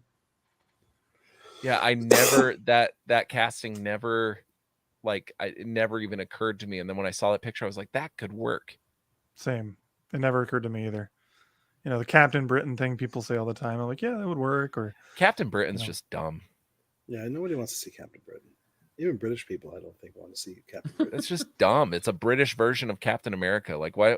It's just dumb. Maybe we can cast Giancarlo Esposito as Elliot Page. I'd see that. As Elliot Page as the Flash. Yes, as the Flash, but in Professor X's wheelchair. It's like Nick Cage playing Nick Cage playing Nick Cage. No, I'm calling it Maybe that now. just came out. The person in the Black Panther trailer in the suit, it's Giancarlo Esposito. Okay? We're gonna find It could out be. he was T'Challa's uncle, and now he's the new Black Panther. That's what's gonna be. Yeah, right. We can tell that the person in that suit is much skinnier than Giancarlo Esposito. It's a woman. You can tell. Yeah. I hope All it's right, Angela Bassett. Coming up next, Ish's favorite topic: Star Trek. Most watched television show in Strange Paramount New history. Worlds. In an official release, Paramount announced that Star Trek A Strange New Worlds has the strongest debut ever for a Star Trek series, setting a record as the most watched original series in the franchise over its 90 days. In addition to being a big hit in the United States, the series is also off to strong starts internationally, ranking as one of the top most watched original series on Paramount Plus in the UK. It's a great show, dude. Like, even if you're not a fan of Star Wars, like, I think you could get Star into Star Trek. Wars. Star Trek. Yeah. Sorry. Oh boy. Oh boy. Fuck. Oh, Even if you're not a, is that your mom whistling in the background? no, What is that whistling? it's from That's Star the fucking Trek. Star Trek sound. Yeah, Who's doing it? Ish is. It's Oh, Spock. Spock's doing it. even if you're not a fan of Star Trek, like, I think that this is a good show. It's a good jumping So- on point. Yeah. I've never hated Star Trek. I've made the jokes, because I'm a big Star Wars fan. But I know Ish hated them, but I liked the J.J. Abrams movies because I knew nothing about Star Trek, and I'm like, oh, this is cool. It's an introduction to the world, some good action. I enjoyed them. So I've been meaning to watch Star Trek Discovery for a long time because Ish has said for a while, watch the first 2 seasons of Discovery and then watch Strange New Worlds. And so this week I watched season 1. It's great, man. Star Trek's badass. They got some cool stuff in there. Yeah, but now you see how different the J.J. Abrams thing is, right? No, honestly, but Really? yeah, it has the same vibe to me. But like, it's got a lot of action. It's got. I'm not you're saying pissing like Ish the. off. I'm not saying story No, I'm not wise. pissed off, but there's all the science and stuff in that, and Yeah, none of they it even they made the comes close to J.J. the Abrams things way too much action. I haven't watched the J.J. Abrams movies in like 5 or 6 years. The And comparison. the J.J. I mean, 'cause- Abrams movie, they come up with a theme. It's called red matter. No explanation. Red matter can blow up a planet, do anything. That's Yeah. it. Here in Discovery, you've got the whole spore drive. Yeah, there's and a lot all- of and that explanation behind it. is like today in contemporary cutting edge science too. That whole character, the head engineer Stamets, is based on an actual Dr. Stamets, who's totally into this whole, the whole fungal network that's going on. Max has been top. Oh, go ahead. Science is Ish. good. So no, go ahead. Oh, Sorry. I just want to comment on Eric's thing. He said, didn't know anything about Star Trek. Did you grow up in America? Max has been taught for a long time. If you like Star Wars, you can't like the other. Well, no, I watched Star Trek growing up. I shouldn't say I don't know anything about Star Trek. Like, I watched more New Frontier than I did like What's that? not New Frontier. You talking about what- Next Generation? Next Generation, whichever one Picard was in. I watched more of that show than I did of Captain Kirk, because that one was a little bit before my time. But I've watched plenty of Star Trek growing up. I watched maybe 1 or 2 of the movies growing up. But my parents weren't nerds at all. They didn't introduce us to any of that stuff. So I just watched what was reruns on TV every now and again. I liked it. I knew enough about Star Trek to understand that they have these ships and warp drives and stuff like that. But yeah, I'd heard of Star Trek. I knew a little bit, but I attached myself to Star Wars more because I like fantasy stuff, and I just I liked it more. Why And I do still I feel do. like, But why do I feel like Eric's comment is sarcastic? it probably I is. guess I'm the only one It is. here that doesn't like Star Trek. And I like it.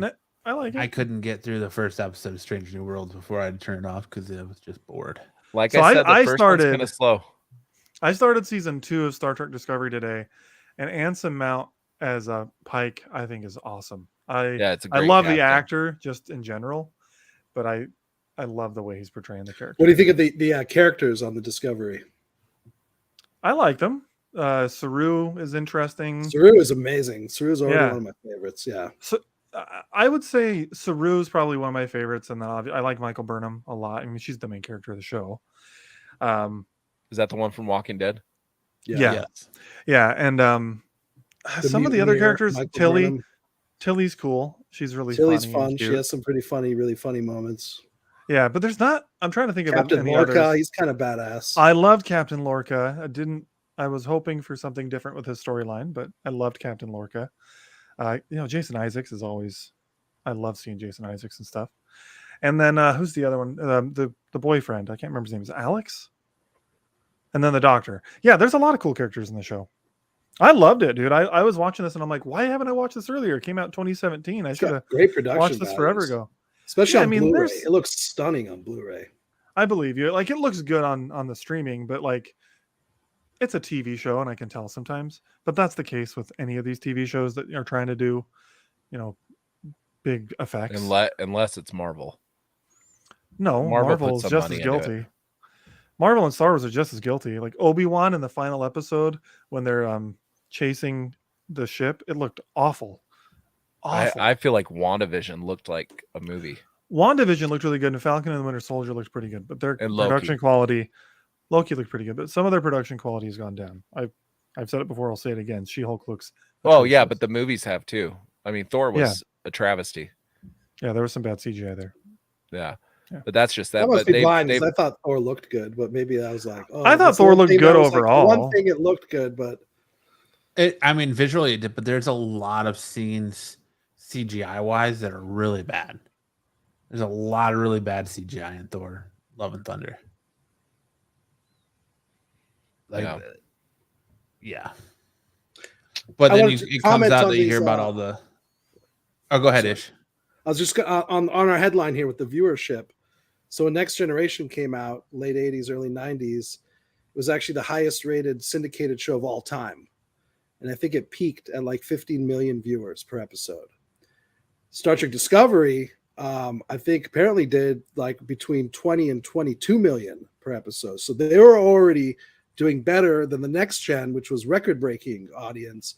So now for them to say Strange New Worlds tops even that, like those are impressive numbers. That's just crazy to me. Like, most Next shows get like 1 million, 2 million at best, in the wide landscape of television. So to be getting like 20, 22, maybe 25 million, those are impressive numbers. That's a lot of viewers. I think it speaks to the strength of streaming though too. I think people are preferring watching it on their own time as well. You know what I mean? But Next Gen was like, that's a pretty pivotal TV show as far as the history of television is concerned. Absolutely. You know what I mean? I mean, Next Gen was, they made like what, 8 movies? 4. Am I imagining some movies here? But I mean, like they made movies off of it, like big theatrical movies. The Walking Dead can't even do that. Yeah, Walking Dead was huge, but I don't know. Like, what is Sticks asking? We know that this series ends at the cage, right? Well, actually, Sticks, we don't know that now. There's a wrinkle. It's a wrinkle. I know exactly what he's talking about. It's a nerd alert. All right, what's next? What's that whistling? Is that your mom whistling in the background? Up next, Top Gun Maverick. After earning $662 million in ticket sales, Tom Cruise's Top Gun Maverick sales past Titanic is the 7th highest earning film at the domestic box office. Titanic grossed just over $600 million domestically. Maverick has also surpassed Titanic as Paramount's biggest film overall. However, Titanic is still ahead of the Tom Cruise-led sequel outside of North America at $1.5 billion at the international box office and worldwide total of $2.2 billion. With $662 million under its belt, Maverick is fast approaching Marvel Studios' Avengers Infinity Wars, which earned $678 million, making it the 6th highest earning domestic release ever. The top 5 domestic releases, in case you were wondering, ever include Black Panther with $700 million, Avatar with $760 million, Spider-Man No Way Home with $804 million, Avengers Endgame, which is pulled in with $853 million, and Star Wars The Force Awakens, which sits at the number 1 spot with $936 million. And that was a shit movie. I don't know why so many people went and saw it. Whatever. We went and saw it twice, 3 times. What was a shit? That's the most like multiple viewed movie. Force Awakens. Oh, Force Awakens. I was like, whoa. Hey, guess who's seeing Top Gun 2 tomorrow at 9:30 a.m. Have you not seen it yet? I have not seen it. It's back in IMAX this weekend before it goes streaming. So I was like, all right, this is my chance. I'm going to go see it in the actual big 6-story IMAX the right decision. Arizona Mills, 9:30 tomorrow morning. It's a great my movie. Seat is right in the middle. But it's not awesome. It's not surprising that this movie isn't doing as well internationally than it is here. Yeah, it's Because definitely it's very it's an American American. movie. Yeah. Yeah. And were they able to play it in China? I think they said screw you to China. Yeah. I think China said screw you to them. Well, I thought China said you need to remove some stuff, and they said no, we're not going Oh to. yeah. It's Well, the number one movie in Taiwan. Taiwan number one. But China and the sovereign nation of Taiwan.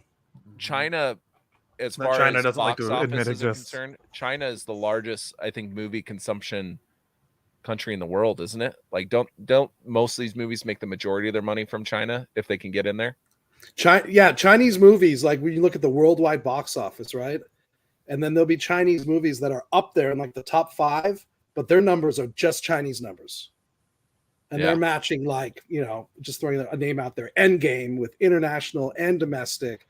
But one movie in China can just match that, boom, just with their domestic numbers. And yeah, it's pretty wild. Their audiences are huge. Yeah. Yeah, I mean, their population is massive. But for a little movie that should have came out 2 years ago, it's still hanging around. It's got some staying power. It's been in HEP theaters. now banned in China. For a movie, Yeah. for a So movie much that was so that, announced, and I said, "Why the fuck are they making this? It's doing pretty Same. good." Yeah, so much Yeah. so that Ish is finally getting around to go see it. Yeah, we probably are now banned in China for you bringing up Taiwan, Ish. That's right. Good job, Ish. And I acknowledged that it's a legitimate nation. So You know what? we're Actually, definitely this is Taiwan is China. Number one. Mainland China is occupied China. That's the reality. deep thoughts with the deep. Well, if you know your history, the actual Chinese government escaped China and moved to Taiwan. And Taiwan has always been the seat of the actual Republic of China. Well, Meanwhile, the mainland part got taken over by the Communist Army, and they've occupied it for it's been 70, 80 years now. The opinions of Max and Ish do not reflect the opinions of the fellow cast members of the Absolute Geek Podcast. I don't even know Or what its opinion I affiliates. said.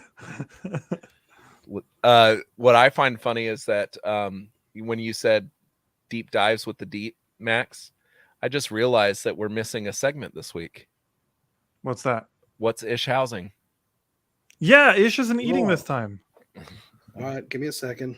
His pizza probably hasn't shown up yet. He's over here like, frick, I'm hungry. That's a good point. Oh man. Moving on, we already talked about it a little bit, but DreamWorks I thought you were Animation has joking. officially announced that the fourth theatrical entry in the Kung Fu Panda franchise will bow on March 8th, 2024. I had no idea they were on number 4. I saw the first one. I liked it. I never watched another one. I thought you were like joking. Like I didn't realize we were going to talk about this. Like I figured the Kung Fu movie was coming out. I didn't realize you made a slide. Yeah, hell about yeah. Kung Fu Panda. My Hell yeah, kids, dude. I don't even know if my kids know what Kung Fu Panda is. Like I've never shown it. Oh, to it's them. a good one though. It's a good The little first movie. one is good. Yeah, The first one's it's funny. fun. No, I like the first two. That's about the first. And I'm two are usually a Jack Black like sympathizer. Like I usually watch everything he comes out with, but the Kung Fu Panda Why wouldn't you? movies I've never gotten into. Even Gulliver's Travel. Was it Gulliver's Travels? Is that what it's called? Yes, it was Gulliver's Travels. Yeah, I even like that one. But Adam Scott will play a young Benjamin Parker, who is depicted in most Spider-Man media as the husband of May Parker, the parental uncle and father figure to Peter Parker. No additional details have been revealed. A lot of the rumors that he's going to play an EMT that it works alongside of one of the Madam Webs. I think that's confirmed. so it's prior to Peter Parker ever existing, maybe. Yeah, it's like Peter Parker's gonna be just a happy little man in his dad's pants or what? I don't know. We got a hoagie. He's housing a sandwich. Dude, all I know, like, so I've never been a huge Adam Scott fan. There's a couple things he's come out with that I like. Is that Subway, Jersey Mike's, or Quiznos, or Ish's Jimmy Kitchen. John's? It's Jimmy John's. Oh, Not my favorite. I did it because That's there's the a least of drive-through. those. There's a drive-through. Our back parking lot got fucking flooded. I had to walk up to my ankles in water to get in my car. I'm like, I'm just hitting a drive-through and getting a sandwich, and it was Jimmy John's. I didn't know like they had Jimmy drive-throughs. John's. Are just so fucking expensive. It's all Most right. sandwiches It's are. kind of Jersey Mike's is my favorite anymore. Yeah. And then I like Firehouse a lot. Firehouse is crazy expensive. yeah, dude, the Yeah, it brisket, is. though, from the cheddar brisket sandwich from Firehouse is It's great. so good. What was I saying? Oh, yeah, I've never been a huge fan of Adam Scott. I like a couple things, but have you guys watched Severance? I started it and then I decided to be a good friend to Ish and I watched Star Trek instead. I started it. Severance Got it. is That's phenomenal. friendship. Yeah. I got like 15 minutes into the first episode and shut it off. I've Dude, heard amazing things about it. I want to watch it. Like you got to stick with it, dude, because each episode you're just so confused, and then when it ties up all together, it's dude, It's one of those. No, I shut it couldn't off put it down. because I finished it all in one day. I couldn't Oh, stop wow. watching. Wow. I got involved with something with Logan, and I was like, I can't have this on in the background and not pay attention to it. Like, I feel like this is a show that I have to pay Oh, attention yeah. to. Oh, yeah. So You got to pay attention to every word, dude. Like normally, like I have severe That's hard ADHD. for you. Yeah. Yeah, I watched it like intently. Like I was so into this show, so fucking good. I heard about this show constantly on on a video game group of all places. it was Every nominated week for like there were 14 people. Emmys. There were people in this group constantly posting, "Dude, you guys gotta watch this. You gotta watch this." It's been on my list ever since, but I just haven't gotten to it. It is so fucking But- good. I like Adam Scott, especially after last week when somebody in the chat said that they think I look like him, which I don't think is true at all. No, But other than the fact that I'm a white guy with a beard, but I appreciate that because I think Adam Scott's a handsome-looking dude compared to me. So I Does will anybody take else- the resemblance. in here, watch What We Do in the Shadows. no, No. I need to. I do. Max looks like a character you do ish. Yeah. Max looks like Colin Robinson. Oh my god. Wait, with who? I'm not gonna laugh. Colin at that. Robinson from What We Do in the Shadows. I'm looking him up. I What we do in the A shadows. bald guy? yeah. I don't look like that guy. Yes, you do. With a beard. Maybe a little. I don't think so. Maybe a I'm little. I'm insulted. I'm just kidding. I don't care. I don't think I look like him, but Max Nah, looks dude. just like that guy with a beard. Yeah, you put a beard on it, and I think it's Max. I'll share my screen for the viewers here. I don't know. I've heard that guy who was on. Crap, There you go. What about Earl? I think that I look more like that guy. Yeah, I don't see it. Yes, he plays an glasses. energy vampire in the show. Dude, put a beard on him, and that's you, Max. Just saying. Energy He is an energy vampire. Hartman. See, I've heard more people say I look like this guy before he got ripped. I'm not going to claim the ripped version of the guy. Give me a second. Ethan Ethan Suppley. Beautiful, The Rock. Yeah. No. Ethan Suppley is what I've heard a lot of people compare me to. There's a certain picture that I think actually looks kind of like me, but I don't know. I don't think I look like any celebrity. My dad used to get Jack Nicholson all the time. People thought he looked just like Jack Nicholson. But on another note, coming in from the beautiful listeners, we have a new cover for Ish's new segment, World History with Ish. Hey, that's one of my specialties. No joke. I love history. Speaking of history, Matt, history and Jimmy John's. Do you guys remember the Absolute Geek Jimmy John's episode? Yes. Maybe like 3 years. It's one of like the first episodes I ever listened to. Is the when you one guys where still used to talk Kyle about was getting sport. into it. Yeah, the one where Kyle And was then getting something into it with happened the at a dude Jimmy. about There was a John's. Jimmy John's incident, and it just like derailed the entire episode. Yeah, Kyle. That's a classic Absolute Geek. Kyle had some conflict, as Kyle does, at a Jimmy John's, and he decided to tweet about it. And then some guy was tweeting back to him about, like, every time Kyle would shit on Jimmy John's, this dude would praise something about Jimmy John's, and they were just going back and forth. Yeah, I remember. Was it a Jimmy John's employee? No. No, it was People just a get troll. heated about their favorite restaurants, man. It was you just get somebody into- trolling him. Well, you get into a freaking burger argument, you're gonna have the people coming out of the woodworks about Jimmy Whataburger, John's about can't In be and Out, anybody's Five Guys. favorite. Come on. It's my wife's favorite by like a lot. She loves My Jimmy John's, apologies. Ugh. but I don't agree with her. So every time she wants to get sandwiches, I'm like, I don't want to go there. I like Jimmy John's, it's fine, but I'd rather go to Jersey Mike's. I'd rather go to Firehouse. Well, the fact not that a they call Quiznos themselves out here, gourmet sandwiches is a real slap in the face to intelligence. I like how fast If they you are. know the definition of I'll the give word them that. gourmet. Yes, TK. I agree. In and Out is overrated. I love their 100% burgers. overrated. Their fries kind of suck. I don't really like In-N-Out's fries much. Freddy's is a good combo for me of a fast food joint. They've got good Freddy's burgers is and their fries gross. are great. Freddy's Freddy's is is all right. No. gross. The only thing I You're like wrong, at Freddy's is their chili cheese fries. But you like Culver's, and I don't really like Culver's.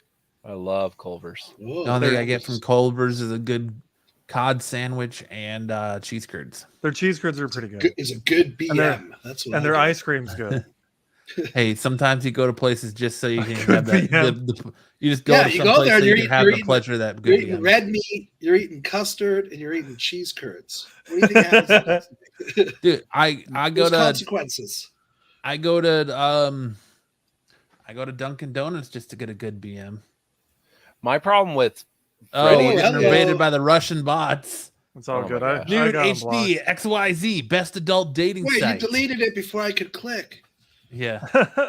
blocked. My issue with Freddy's is Your like mom the fell meat asleep. is like paper thin. That's why you got to get at least double patty. Culver's is the same. It's nice. It's crispy. No. It's got. No, they it's got to not. make it crispy though. When they don't crisp it, that's a travesty. My family loves Freddy's. I think it's gross. They recently introduced chicken tenders at Freddy's. They're actually really good there. Their tenders are excellent. I only I'm go to hungry. Cane's for chicken tendies. Yeah, their Cane's that's what they specialize in, and they are great. If I'm going someplace for chicken, it's Cane's or Popeyes. That's it. Popeyes Yeah, is the I'm not a- shiznit. I'm not into Popeyes at all, I love Popeyes. but Popeyes is Cane's good. I'm in. Popeyes is bland. Do they have good sauce? Because like if I eat their chicken by itself, I'm like I need sauce. Whereas Ooh, that's the Freddy's ones, I don't even need sauce. Stace They're just good. brought up a good thing. So what if Ben's Ben Riley Parker, not Uncle Ben? That So- would be awesome. For the non-comic book reader like myself, who is that? He is a clone of Peter Parker. The Jackal Oh. made several clones of Peter Parker, and there's this whole convoluted ass storyline where he thinks he's the real Peter Parker, and at one point Peter Parker thinks he's the clone, and it turns out that he's the real one, and Ben Riley's the clone. So Ben Riley takes up the mantle. He is Spider-Man for a while. Then he takes up the mantle of Scarlet Spider, or not Scarlet Spider. Yeah, Scarlet Spider. Yeah, Scarlet Spider. Yeah.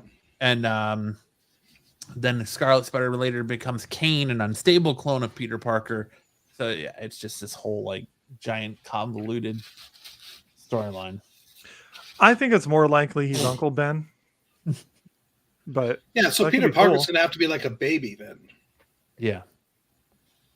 yeah, Well, I mean, is he though? Because I mean, what Peter Parker is, dude. That's him. It's like I'm looking in a mirror. It's like we're looking in a mirror. There's two Maxes on the screen right now. I don't know which one is which. you know It's like when what? Kyle's on the show. I can't tell. I the can difference see between it the now. glance. I can see it now. I knew you would. Yeah. It was tough finding a beard clip art that I could just throw in there that was like Yeah. your same color. See, I'm gonna pose like him. Let's see. Holy shit, dude. That's it. Oh, that's man. hilarious. Hartman says, "Has anyone ever said fuck Spider-Man? Give me more Star Trek talk." Ish, probably every day at the You shop. heard it here first. But You know, Marissa So is Tomei it supposed to be Aunt May. MCU? If he's like Marissa Tomei, Aunt May, Yeah, well, I mean, it's Uncle Ben, Sony's then you could have an older universe, Peter but- Parker. but I don't think this is gonna take place in that same universe. This is though. Sony. No. I don't Like think it's a so Sony either. movie, but I don't think it's gonna be connected to the MCU Spider-Man.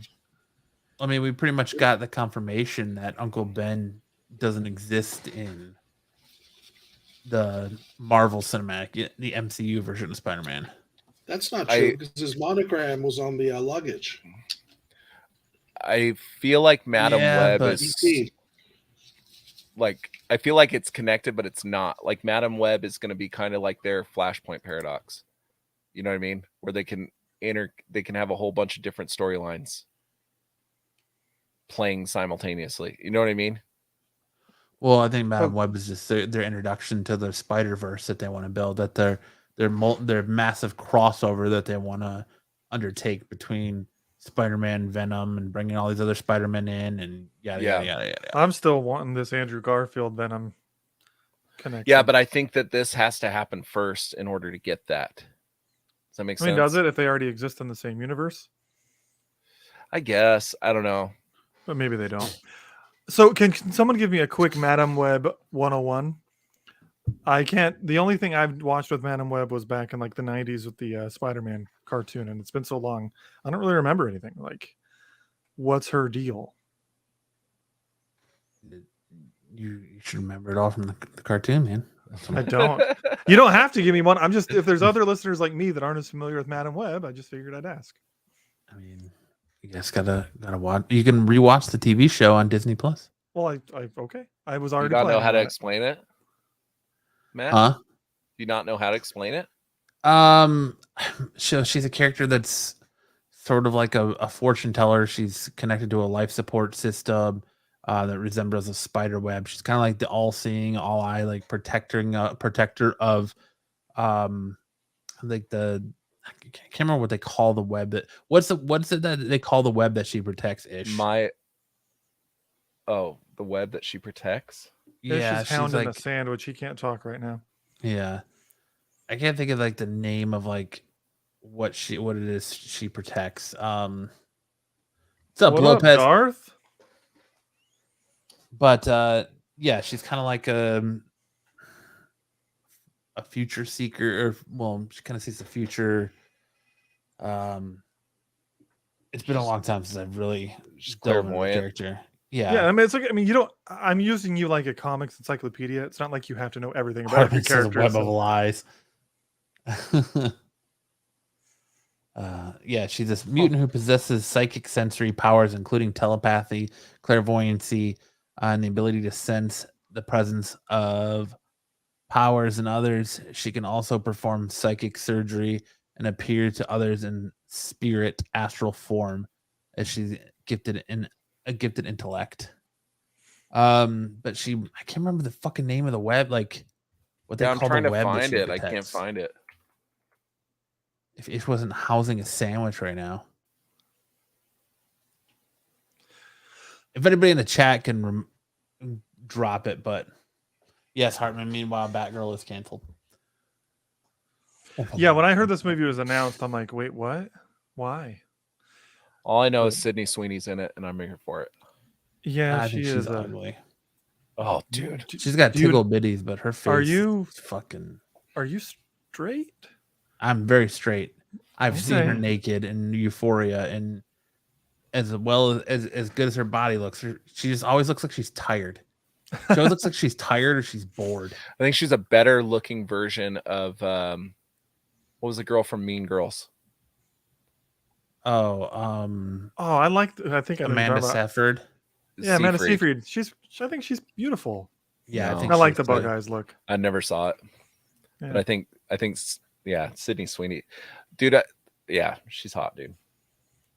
Yeah, she's beautiful. It depends though, because there was that show on Hulu, The Handmaid's Tale. That's where I first saw her, and they make her look so young. I thought she was 14 years old, and then I saw her again. I'm like, oh no, she is not 14 years old. Ish is finally back. Do you know the answer to what I was looking for, Ish?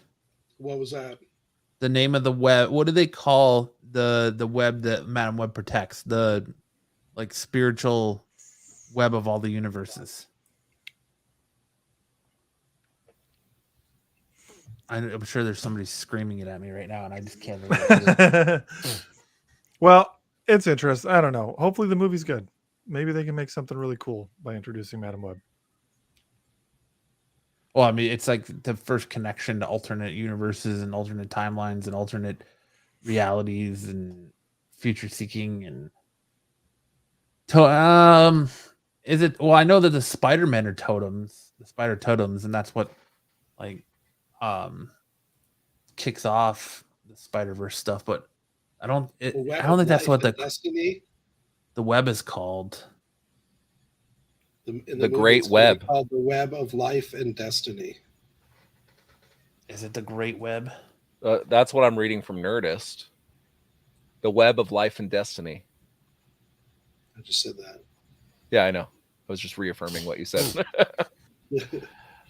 The Great Web is a 3-dimensional construct in a 5-dimensional space which acts as a model of Marvel's entire multiverse. There you go. It's what enables certain individuals to travel from one reality to the other. Spider-Man, the Spider-Woman, Madam Web, and other arachnid-powered characters from across the multiverse ultimately draw upon the Web of Life to access their spider power. So it's basically the Speed Force. I think they call it something else. So That's just what the Nerdist says here. So it could be something else. I don't know. The names change for shit all the time too. So this could be what it was called most recently. But it's essentially the Speed Force. We got this covered. Headline says, rumored Madam Web plot sounds insane, but also kind of awesome. What's the rumored plot? That it's getting canceled. I'm not awesome. I'm not clicking on it. Why, you don't want to get spoiled? No, I just Where's like that at? I don't care about the contents. I just like headlines. Where was that at? Ish. We got this covered. Oh yeah, don't. The stuff I'm seeing is that like we're gonna have 2 Spider Women in it, and got, let's strike that. Be all sorts of conversation right now. Well, yeah, Olivia Wilde's doing the Spider Woman movie, so obviously that's probably going to tie into it somehow. Yeah, we'll see what it is. But move on. DC fans are bracing themselves after the cancellation of Supergirl and Batgirl. Now, DC fans are bracing themselves to bid farewell to Doom Patrol and Titans after recent buzz that the 2 automatic HBO Max unsubscribe. Automatic unsubscribe. You're not getting my money anymore. This would piss me off, dude. I just recently started getting into Titans. Like I thought it was shitty the first 2 seasons. Yeah, Season and 3 Doom of Titans Patrol was really good. Yeah, I remember us talking about it. Like I never even wanted to give it a shot when it started on whatever DC's universe or whatever it was called. Yeah, people saw the whole F Batman thing and they're like, "This is too dark. This is more Snyderverse stuff," and it was dark. Yeah, but it's brightened up a lot. Doom Patrol fell off though. The first season was amazing. The second season, not so much. And then they've done a 3rd season, didn't they? Do a 3rd season already? Or maybe it was the 3rd season that was not that great. This latest 2 and 3 weren't as good. Yeah, season 1 was like magic. It was a 5 out of 5. Well, it's Alan Tudyk, dude. You Yes. put Alan Tudyk in anything, it's going to be fucking good. Yeah, I totally agree. Yeah. I know Titans has their 4th season coming up soon. I know there's another season of Doom Patrol, so hopefully they both do very, very well, and they don't get canceled at at HBO Max. I know like Peacemaker is safe. There's a few of the current DC shows and projects that are safe, like Peacemaker. So hopefully Titans is one of those, as well as Doom Patrol, as they don't really fit into that realm of the Snyderverse. They're kind of out of that realm and on their own plane. So hopefully they are safe in DC or well, I shouldn't say DC, but Warner's Discovery sees the potential they have there. Well, and I feel like these 2 shows fit in better with Peacemaker than anything else that's come out. Yeah, I agree. Like I think you could incorporate these 2 shows into that universe, no problem. Yeah. Like Brendan Fraser, dude, like does Discovery just hate Brendan Fraser? Is that what it is? Cancel the Batgirl movie, then they may cancel Doom Patrol. Brendan Fraser, dude, like that guy's awesome. He is. He gets awesome. shit on constantly. So he makes one shitty George of the Jungle movie. Canadians. I love George of the Jungle. Oh, that movie's bad. I grew up on it is, but I grew up on that thing. What was the other one? Dudley Do-Right? Yep. I don't remember that one. Yeah. Mm-hmm. It was from that same universe. George of the or whatever. Jungle, man. Oh. I heard a little rumor that there may be an Encino Man sequel coming. That's been a rumor for years, dude. Well, Sean Astin said that something's currently being written. Well, they got to do it before Pauly Shore just doesn't exist anymore. Yeah, he's starting to look more like Richard Simmons than he does Pauly Shore. Yes, he is. Yeah. But So, all right, what's next?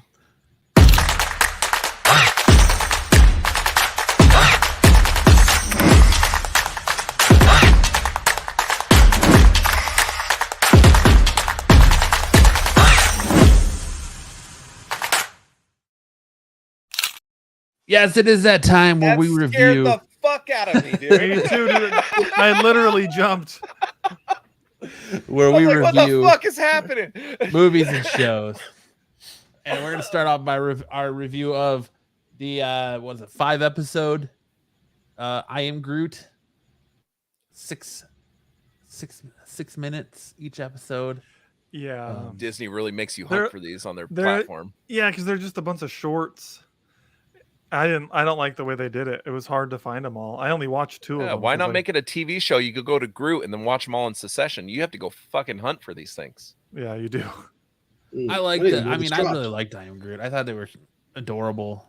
They're funny. Olivia, my youngest, thought it was the greatest thing ever. She's Yeah, watched. Yeah, that's why I put it on. James sat next to me and was just he Yeah. loved it. But then as soon as they were over, we started watching Bluey season 3, and that was way better. Bluey is phenomenal. I love Bluey. But I Bandit's liked the all- dad I aspire to be. This was good, man.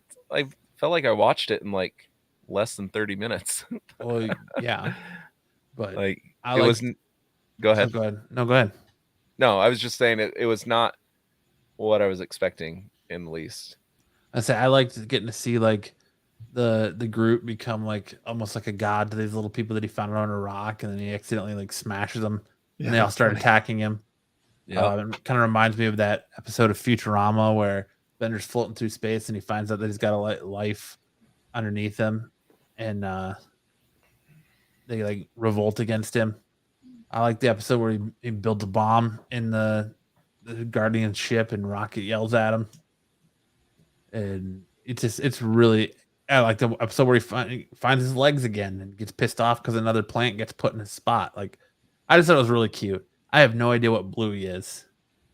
Oh, dude, you'll find out, man. When Logan's a little bit older, Probably I don't know Bluey either. Bluey may be. Bluey's awesome. Yeah, What Bluey age is group is it so for? good. It's It's on on Disney Disney Plus. Oh, It's an that's why. Australian. It's an Australian cartoon. The season 3 just dropped. Like, Bluey is dude. I find myself cracking up For what age range? for younger, like probably under like 5, 6. We started watching it with James when he was 6 months old and he liked it. Yeah. Okay. It's like 0 to 5, yeah, probably. I'm You okay. watch My kid- them. 0 to my 5 kid likes- plus Lance. My kid Well, like My Little Pony and Simple Songs, so that's all right with me. Well, the thing with Bluey is that I've never talked to a parent that was annoyed with that show. Yeah, It's like the doesn't annoy you one in the show that least. all parents are like, my kid likes it, and I don't mind it being on. I like it because it shows the. I'm getting these, tired like- of Octonauts, so I think we need a new show. Yeah, give it a Dude, try. watch Bluey. Octonauts is garbage. It's it's funny. That's annoying. I haven't watched. No, what Octonauts. show is really annoying is Blippy. Mm. Yes, I'm so grateful. My Agreed. Bluey, my kids transitioned from Blippy to Bluey, and I couldn't be happier. Yeah, Blippy is that guy. That guy, I watched that show. I was like, this guy has to be a pedophile. Has to be. Something's off about him. He's creepy, but the Yeah. kids like watching him. And then my kid is daughter. fixed by the Wiggles. Oh yeah, Blippy's a lot like the Wiggles, I would say. Oh, Less man, singing he and is- dancing. He'll be eating and he'll just hold and just watch. It won't bite into his food and just sit there like that for a half hour. I remember being at a restaurant and my daughter was like upset about something, and I give her the phone. I say, "Here, watch Blippy," so I eat my food, right? And they just changed like the actor that plays Blippy because the main Blippy guy was like doing like a road show or something. So the Blippy guy was different. And to me, I thought it was the same guy until I looked closer. My daughter realized instantly, through the biggest fit, because they changed Blippi. That I'm so grateful that hasn't been on in my house in a while. But Bluey, dude, my daughters walk out of the room while it's playing, and I find myself watching like 4 or 5 episodes by myself. They're like 8 minutes a piece. They're short. Yeah, they're those. It's parents playing with their kids. That's pretty much what the show is. They're all dogs, and it's just make believe games, and it's cute, fun. No, my kid's gonna watch Avatar: The Last Airbender, X-Men the Animated Series, and the original Ninja Turtles series. Good luck, buddy. That's James absolutely loves Spidey and His Amazing Friends, so I tried to put on the animated series of Spider-Man. After about 10 minutes, he was done with that. It's like, no, this isn't little kid enough.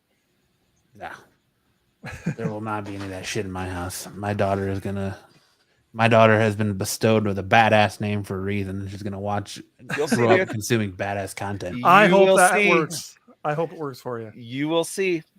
My daughter, I thought all these things, like I'm gonna show her this, I'm gonna show her that.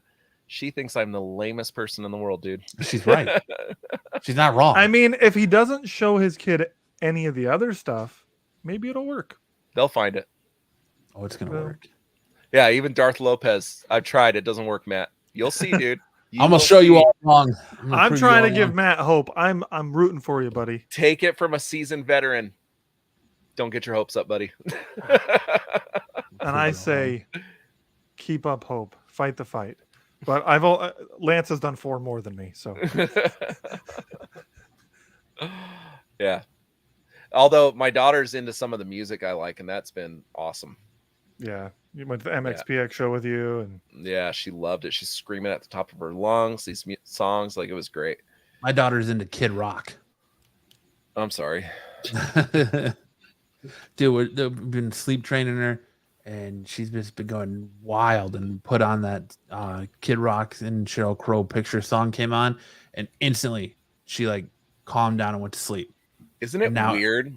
Every time she's asleep, we put it on and she stays asleep. It's weird, insane. Dude. I used to get my kids to go to sleep by playing Scary Kids at full blast. What?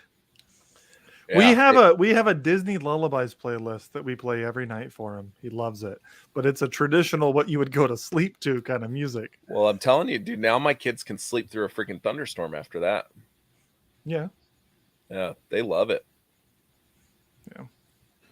Currently, Lance, when you say full blast, did you have it turned up to 11? Yes. But isn't that the same as 10? But this says 11. It's one more. It's one more it's than 10. Plus one. Love that fucking movie. A girl I went to high school with turned me on to Twinkle Twinkle Little Rock Star. So they're like rock songs done for like lullaby. So like they have like the Star Wars theme and all that stuff. So there's another one, Rockabye. Yeah, we did that too. They had like a whole all of Nirvana's Nevermind done as lullaby songs. Mm-hmm.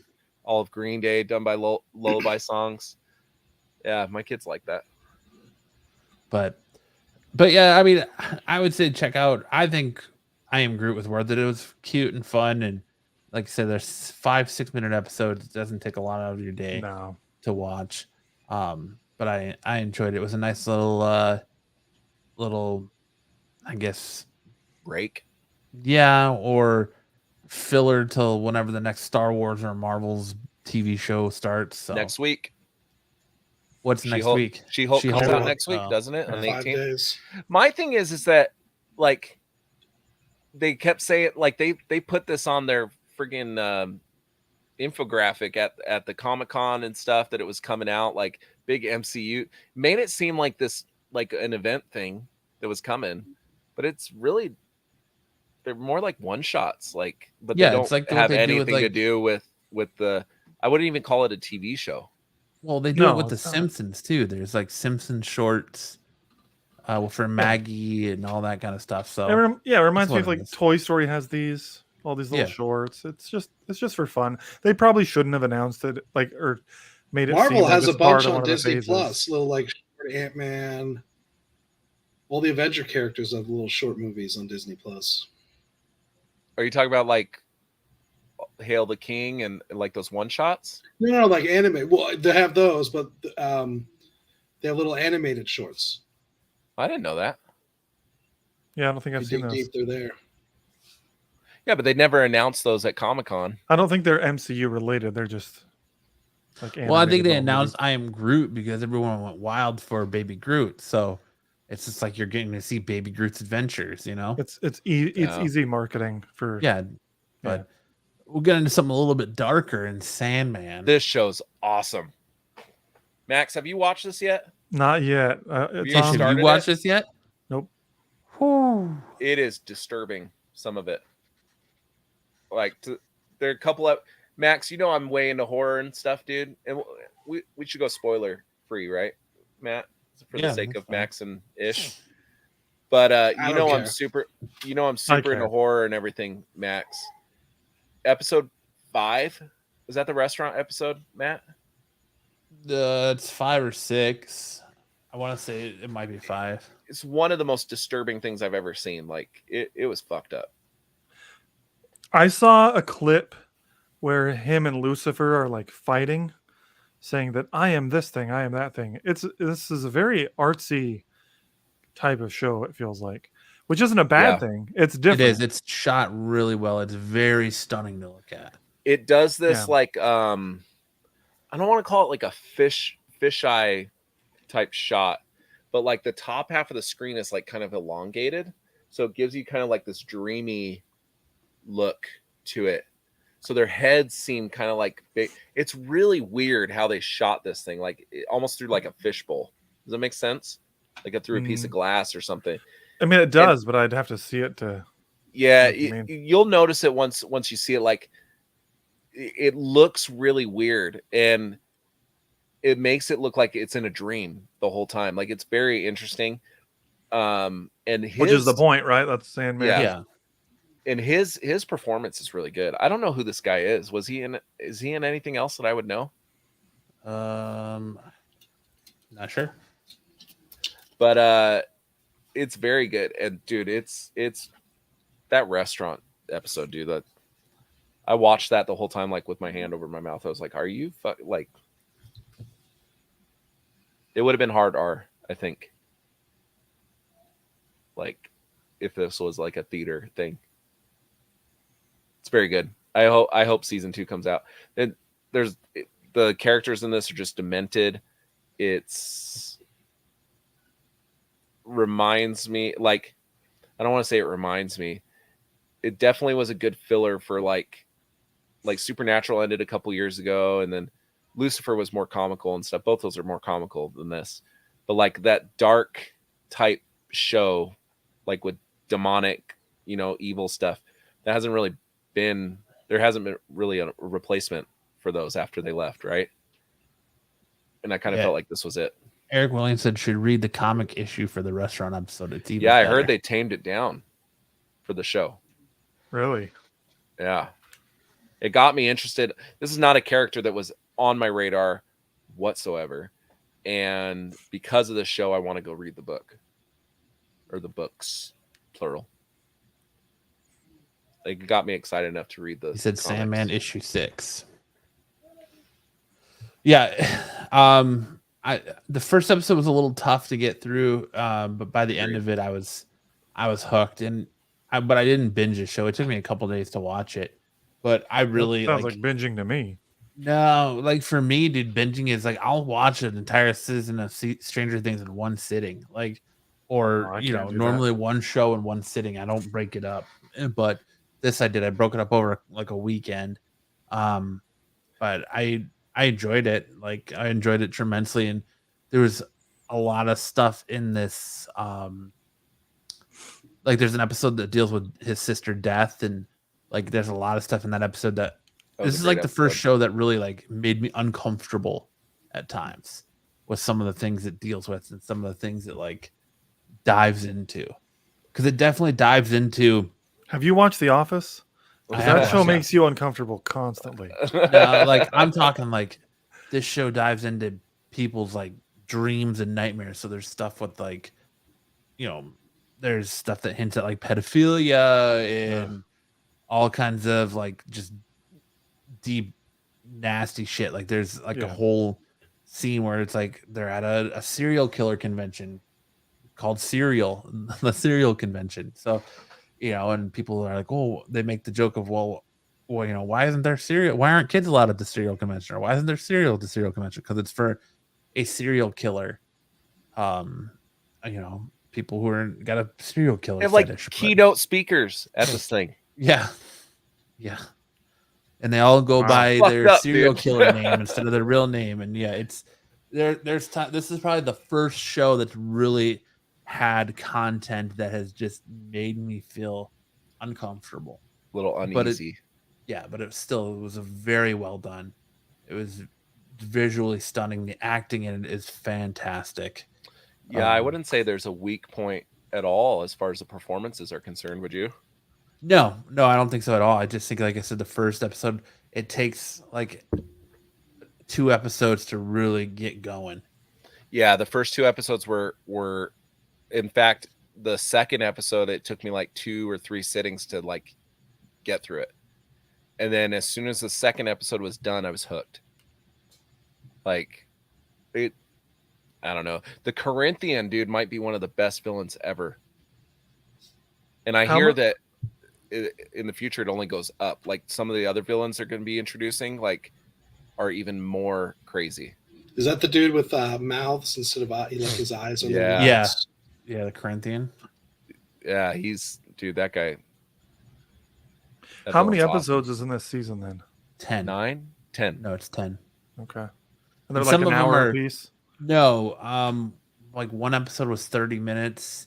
They're usually between 45 to 30 minutes, depending on the episode. But okay, I think the final episode was an hour, but like episode 9 felt really long. I wonder how long episode 9 is. But it was super good. I like I said, I really, really enjoyed it. You should check it out, Hartman. Both Ish and Max, you guys should watch it. Like, I'm going to. I'm not gonna have time for a week or so. I'll watch it if Matt watches Star Trek. Oh, you're killing me, Ish. You said Sandman 1 started off tough, but you stuck through it. But it was still Star Trek. It still had interesting undertones where Star Trek it bores me to tears. It makes me want to go to sleep. Yeah, especially the way Spock talks like this, where he's just unimpressed with anything. And it's I don't think he does that in that show, does he? I felt like he was more human in the Strange New Worlds than other iterations I've seen, but whatever. The first episode's 54 minutes. The second episode's 37 minutes. And it's 45, 45, 54, 53, 54, 50, 48, and 46. Okay, so they're pretty much hour-long episodes, like traditional hour-long on TV with commercials, What's the second one? Why was that one? Imperfect Hopes. What? Oh, I know which one that is. Yeah, it's good, dude. Like, very inventive, very original. Well, I say original. It's an adaptation, but and from my understanding, it's like the most comic book accurate adaptation of a superhero project yet. Like they didn't really deviate much from the comic. Yeah, I've heard some people say that a lot of producers and things have said that the Sandman is not possible to be translated to screen. It's just you can't do it. And then this show comes out and seems to have proven that wrong. Well, remember Joseph Gordon-Levitt was trying to do it for the longest time, where he wanted to write and direct and play Dream, and I'm so glad that didn't happen. Ground, yeah. I wouldn't like Joseph Gordon-Levitt in this role. This guy does great. Yeah, it's just this guy is able to convey his like thoughts and expressions without even he doesn't say a whole lot. Like as far as how many lines he has throughout the show. It's all like his facial expressions and I just don't see Joseph Gordon-Levitt having the capacity to pull off what this guy did. Like I would say every other character talks a hell of a lot more than Dream. Wouldn't you, Matt? Yeah. He's a man of very few words. Eric Williams says, I'm a huge Sandman fan and it was a stellar adaptation. and honest to the source material. I hope it does well. Is it doing well? Have you seen anything about as far as? I haven't seen how it's doing, but like everyone that I've not talked to anybody yet that's watched it that have been like, I didn't like it. I had no relationship to the source material whatsoever, and even I could tell. I was like, oh, I feel like whoever created this cared about it, like to the point where they were trying to be honest to it. Like you can feel that conveyed. Well, it's because Neil Gaiman was show. an executive producer on it. He worked on the show, so the fact that the creator of this universe was involved in the show helps tremendously. Yeah, but we've seen other adaptations where the creator is involved that they're not so good, right? The first and this isn't a comic adaptation, but is it Lee Childs? Is that the guy that wrote Jack Reacher? He was involved in those first two movies, and nothing is true to the source material in those first two movies with Tom Cruise. Now the show is much better, but even then he still changed some things. Well, Wheel of Time is going on through that. I mean, Robert Jordan, the original creator, is dead. You know, he died before the books were even done. But Brandon Sanderson, who took over, and Robert Jordan's wife, who's still alive, are both like involved in the creation of the show. And they're saying, yeah, no, this is fine. All the changes they're making are fine. Fans don't agree. So it happens all the time where the creators will be involved, but fans are like, no. Well, then you look at Lock and Key. Oh, which that third season's coming out, or I've already started it. It's not that good. No, that Season little 2 kid wasn't that good. That little kid annoys the fuck out of me. The kid that played Georgie, and that sucks for your wife. That really sucks for your wife. What? That he annoys the screw out of you. But he is the worst actor I've ever experienced in my life. That kid. And the fact that he was almost what was he, Wiccan or Speed? He was almost Wiccan or Speed in WandaVision. Makes me wonder if Marvel really knows what they're doing. Because that kid's bad. And he makes Lock and Key bad. He goes back in time. In one of the episodes, he goes back in time, right? And when he goes back in time, he goes, whoa. Like, no, dude. If you go back in time, you shit your pants. You know, like it is so. I'm sorry. Well, what the character says isn't really the actor's fault. No, it's not what he says. It's how he's saying it. Like it's just anything that kid says is not, or anything he does is not the reasonable way to react to something. Does that make sense? And it looks like the entire show he's reading off cue cards. It just frustrates the hell out of me. Every time he's on the screen, I said, I hate this kid. When did that come out? Was that today? It was last Friday, I think. Really? It's been out that long? Friday? Wow. Dude, I watched one episode of season 2 and never went back to it. Like it was just terrible. I like the older two, the teenagers. I like them. The mother annoys the shit out of me too. I don't know. So why are you watching the show? Because Anna likes it, and we need. So let her watch it by herself. I don't know. Yeah, I find some stuff I find some stuff enjoyable in it. Like it's not like to the point where I'm like, okay, I hate this. I'll never watch it. Like fuck this show. I liked the first 2 seasons of the show. I forgot that it was coming out with a third one. But Kelsey and I are gonna. Which reminds me, a new episode of Beavis and Butthead came out. I gotta watch that.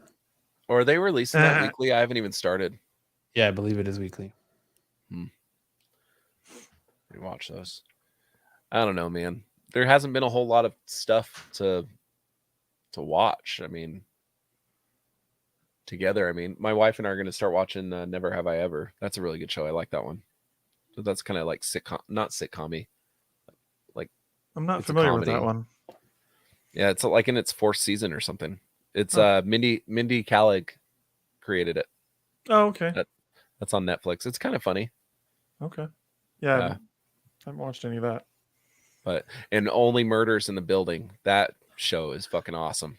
I liked the first season. It was okay. I wasn't like super in love with it. Is the second season better? I loved the first season, so I don't know how to answer that question. Okay. I've I mean, heard I liked the some first of the season. second season is terrible. That it jumps the shark. Really? I've loved it so far. It's like the one show that, like, when it comes out, that one and Evil on Paramount, that when a new episode drops, my wife and I are watching it right away. Oh, it's only Murders in the Building doing weekly releases. Yeah. Oh, okay. Yeah. Yeah, we But watched all of I'm- season 1 in like 3 days or something. I'm I wasn't a big Steve fan of Martin. how season 1 ended, but yeah, because they I'm didn't a Steve resolve Martin anything. stan for sure. I want to I'm watch here it. too. I want to watch Reservation Dogs, Lopez. It looks. I see ads for it all the time. I've been meaning to watch the first season on Hulu because it looks funny, but I just Yeah. haven't watched it yet. Is that one who did? Is that Taika Waititi? I don't know if it's Taika Waititi or not. Somebody notable created that show. I don't know. Didn't Didn't Taika Waititi? Wasn't he What We Do in the Shadows? Like yeah, he one of does. his early projects. Yeah, He's the it's guy Taika who Waititi. ruined He's the guy that ruined what? Thor? Thor. Yes. Yeah, he really did. He made Thor better, and then he came back and was like, "Let me amp that up to And 12." then he not was just like, 11. "What did I do? Instead of Yeah, kissing Thor, I'm going to poop on him." Well, you got to remember too, Thor probably needed a change because his first 2 movies were he was pretty close to how Thor acts, and those movies bombed. Thor Ragnarok, I think, was great. I loved what Taika Waititi did. Yeah, but and that's I when he loved- started changing. Yeah, and I loved that, and I liked what was done after. What the Russo brothers did with him. It's just Thor: Love and Thunder. I don't like. I hate Thor what the turned. Russo brothers Thor did. went. Thor went from my least favorite Avenger to my favorite Avenger by the time Endgame was over. You didn't like what they did? I loved his arc. It No, made because so much sense. that was the start of the end. Like that persona that the Russo brothers created, they just carried it over to Thor: Love and Thunder and amped it up. Like he's dumb, like he's kind of dumb now. He's a little mopey. Okay, You know what I mean? Well, see, I don't feel like that's a Now super he's a fair crying, way to whining express it. little bitch. Yeah. Well, in Thor: Love and Thunder, I agree, but in Infinity War, I loved how Thor was. I thought he was great. Oh in yeah, it. he's not fat till Endgame, right? Yeah, and Endgame, I didn't mind what they did there because I liked the fact that it shows that depression can hit even a god. Like no one is immune from mental Well, health. he's just an issues. alien. Whatever. The was super strong Avenger. He can Which- he can lift trains, but he can still be taken down by emotions. Oh my gosh, this freaking adult dating site coming into our chat's pissing me off. So is it nude adult dating? I don't know. I blocked it before. yeah, you it's could read the whole nude thing. HD XYZ best adult dating site. I guess it would have been okay if they didn't like keep it going. This, like, That's what new I look didn't Thor. like. Ouch. I liked what they did in Endgame, but I didn't like that they kept the dumb Thor going. The arc in Endgame That to me Thor in was Endgame was already pushing the envelope. They needed to. it was Yeah. pushing it was bring it pushing the back to envelope. real But, comic book. yeah, throw but right off the fucking cliff. yeah. Honestly, one of my favorite fat phone, right? one of my favorite things about one of my favorite lines in Endgame is at the end when you've got Peter Quill and Thor talking to each other, and Thor just keeps looking at him, and when they talk about who's in charge, and Thor says, "Of course, of course, of course." I don't know, but that line just comes into my head all the time because I love his delivery there. Chris Hemsworth is really great at comedic timing, but Yes, Lopez. I love What We Do in the Shadows. Taika Waititi took it too far with Love and Thunder. I feel like Taika Waititi just kept that ship going. Like I don't feel like He he amped pushed it up. I don't think so. I think it was You more. really- You think that in Endgame Thor would have done Dude, he the turned that shit splits to between 11. things? Yeah, he I turned think it that up like I crazy. think that whole scene, the splits and stuff. I think that's Korg's retelling of what was going on. Did you guys not catch that? Like Korg's telling a story, so it's amplified. Because if you notice, he doesn't do that kind of shit and again in the movie. It's just in the beginning when he's telling the story to the kids. Letterkenny. Oh, Sure, that's Hartley fine. knows But what's up. the rest of the movie still, Thor is kind of stupid a lot of the time, and Yeah, it started because of the Russos.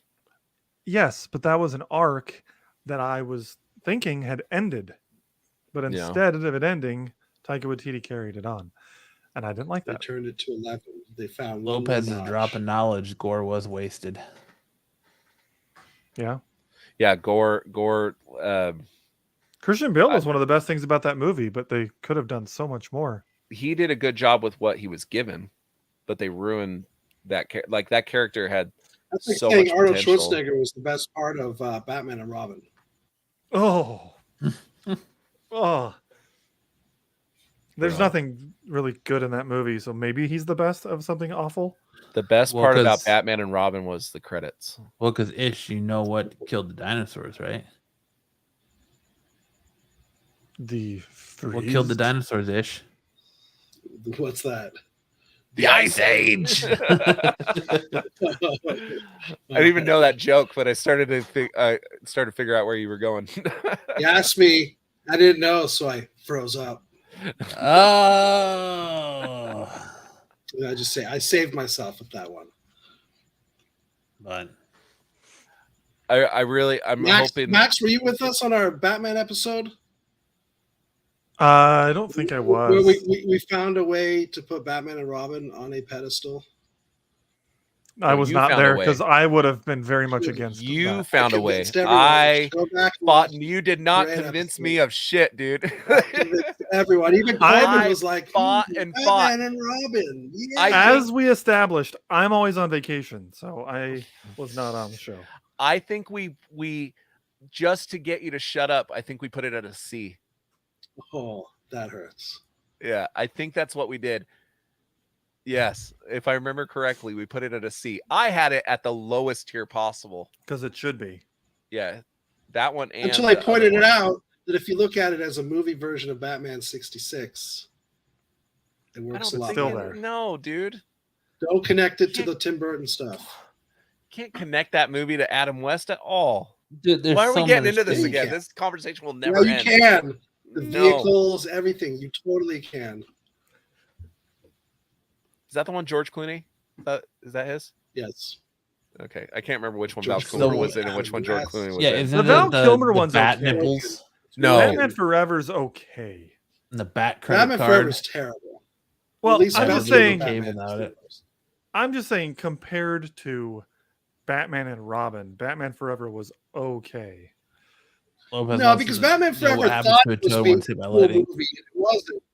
Batman and Robin just completely embraced the campiness, went full on Batman 66. I can't watch Batman and Robin. Batman Forever was totally cheesy and campy, but then they were still like, no, we're a sequel to a Tim Burton movie. Is Batman Forever the one with Jim Carrey? Yes. Yeah. Okay, well, I like Jim Carrey. That's the only thing worth watching in that movie, is Jim Carrey. Yeah, I give that movie the edge because of Jim Carrey. But Tommy Lee Jones didn't even want to be in the same room as Jim Carrey. Lopez hitting it in with the fucking Storm references from X-Men. What happens to a toad when it's hit by lightning? Batman and Robin. No, that's from the first. I know. Oh yeah, okay. Is Max wearing a Star Wars shirt? Yes, Max is a very big Star Wars geek. Yes, sir. I'm trying to think if Max owns anything but Star Wars shirts and polos. Okay. Max is a Star Wars geek of almost market proportions. Epic proportions. Nice. There you go. That. Yeah, so we're going to Disneyland for our trip. I'm rocking the Stay Puft Marshmallow Man. Dude, I saw. Didn't you wear that shirt when we went out to the Korean barbecue? I might have. Yeah, I was so envious when I saw that shirt. That's a cool shirt. I love that shirt. Ish, what were you saying? I have another Stay Puft Marshmallow Man one too. But yeah. Ish, what were you saying? Or was it Max that was saying something? I was just going to talk about the fact that I was packing for my Disney trip, and I had to go through my bags and be like, I packed 7 Star Wars shirts. That's all I packed for shirts. And I was like, no. So I had to go to Target and pick up an X-Men shirt so I could wear an X-Men shirt when we're at Avengers Campus. And then I had to pack some like just normal shirts so that we can go out to some nice dinners because we're doing Disneyland and then going to Lake Tahoe. But Max has coordinated his shirts depending on what land he's in. Absolutely, man. You got to plan your outfits at Disney. There's nothing wrong with that. But I have not too many. All I have is Star Wars shirts. I'm realizing I only have like one Marvel shirt, and I've lost a lot of weight recently. So like some of the other shirts I had don't fit me anymore. but I have a ton of Star Wars shirts that do. So I'm like, all right, I need to re-up my my wardrobe. That's why I like my Funko boxes, because every 2 months I get a new shirt. It's awesome. Hartman, what's Sundays made for? Hartman's over here ripping off Letterkenny references. What are Sundays made for, Hartman? I'm going to take this opportunity to plug Fantastic Worlds Comics in Scottsdale, Arizona. We got a beautiful T-shirt haul this week. What? A T-shirt wall? T-shirt haul. We got a ton of T-shirts. We got these 2 giant boxes delivered of T-shirts, Marvel and Star Wars. Some of them are like really cool. I was hoping to go down there tomorrow, but Jay freaking canceled on me. Go to the Toy Con. No, that's nowhere near Fantastic Worlds. Yeah, but I figured if I was going to be in a car out far, I'd go by Ish's store. It's probably closer to you go to Star Wars shirts.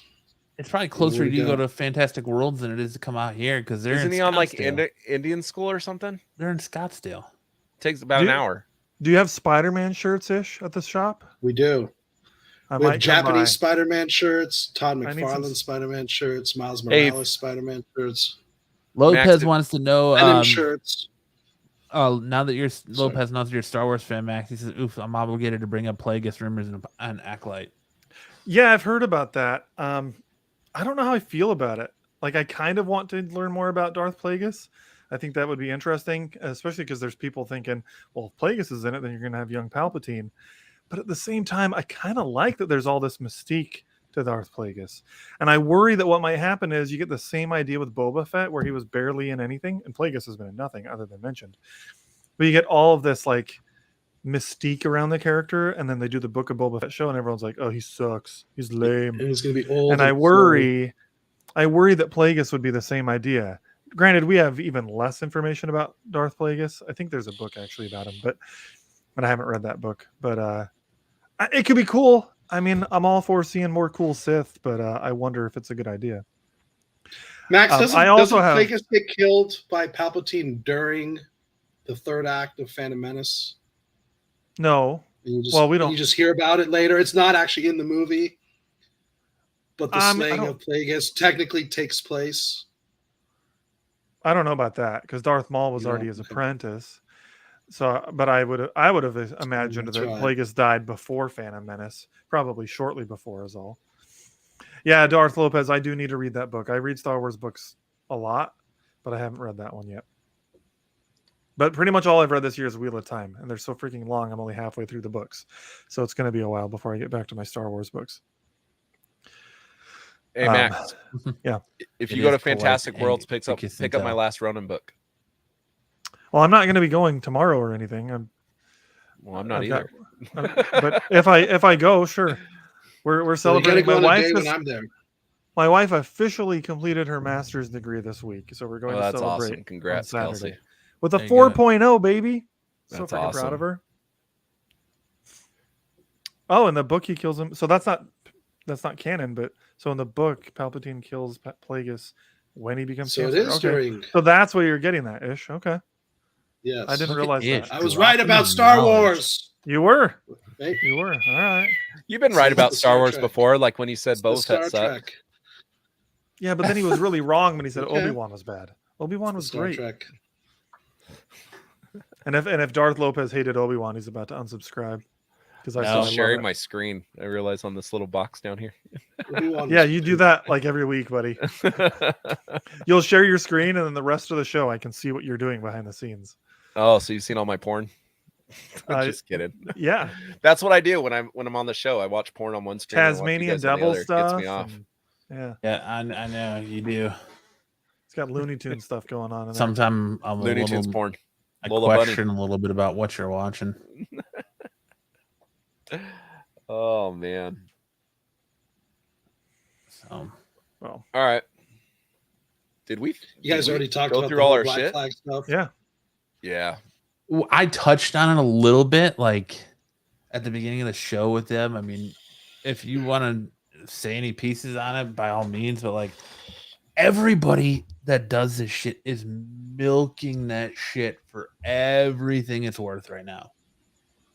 And then I guess the dude showed up at Boston Con and isn't even selling any variants like he said he was going to. And that whole thing is just fuckery. But I know you said Bill had interesting things to say about it. So I mean, by all means, if you want to share. Yeah, but the thing is, he does, and he can't really because there's people involved behind the scenes. You know what I mean? And he can't be the guy that speaks about it publicly. But can you? You know, a lot of. Well, I don't know if I want to, but I mean, it's more than just what Black Flag did. And then Marvel comes on and is like, no, we never approved that. It's also the fact that CGC gave out some 10.0s on that. I don't know if you guys touched on that part. Yes, they did. I did not touch on that, but yes, without this is where I have to tread on thin ice. There's a certain group of people that got those 10.0s. And so it casts a little suspicion. Well, hasn't CGC had a negative light shined on them for a couple years now?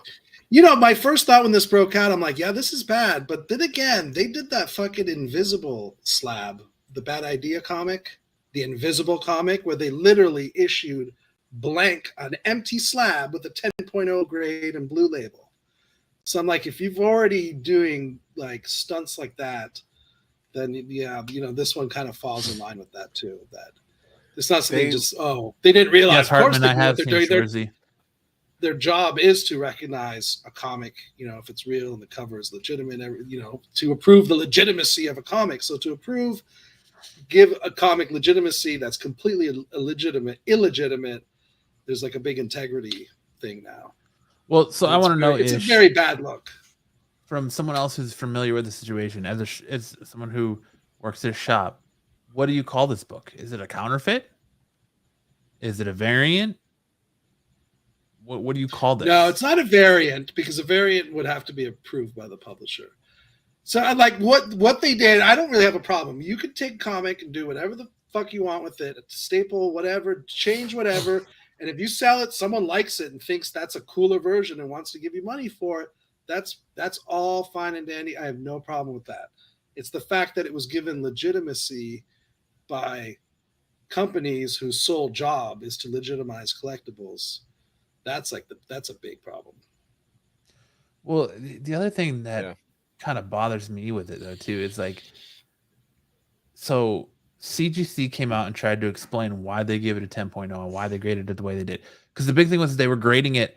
They weren't grading the underneath cover because, like I said at the beginning of the show, it was a Clayton Crane cover that he did as a store exclusive for that store for the facsimile reprint of Ultimate Fallout 4. Dude wasn't selling it. So he had Clayton Crane make another cover, slapped it and just stapled it to that cover, and the acetate, and they call it a variant. But like you said, from what we hear, Marvel didn't approve that variant. So, in facsimile editions, there's never been a facsimile edition that had a variant, ever.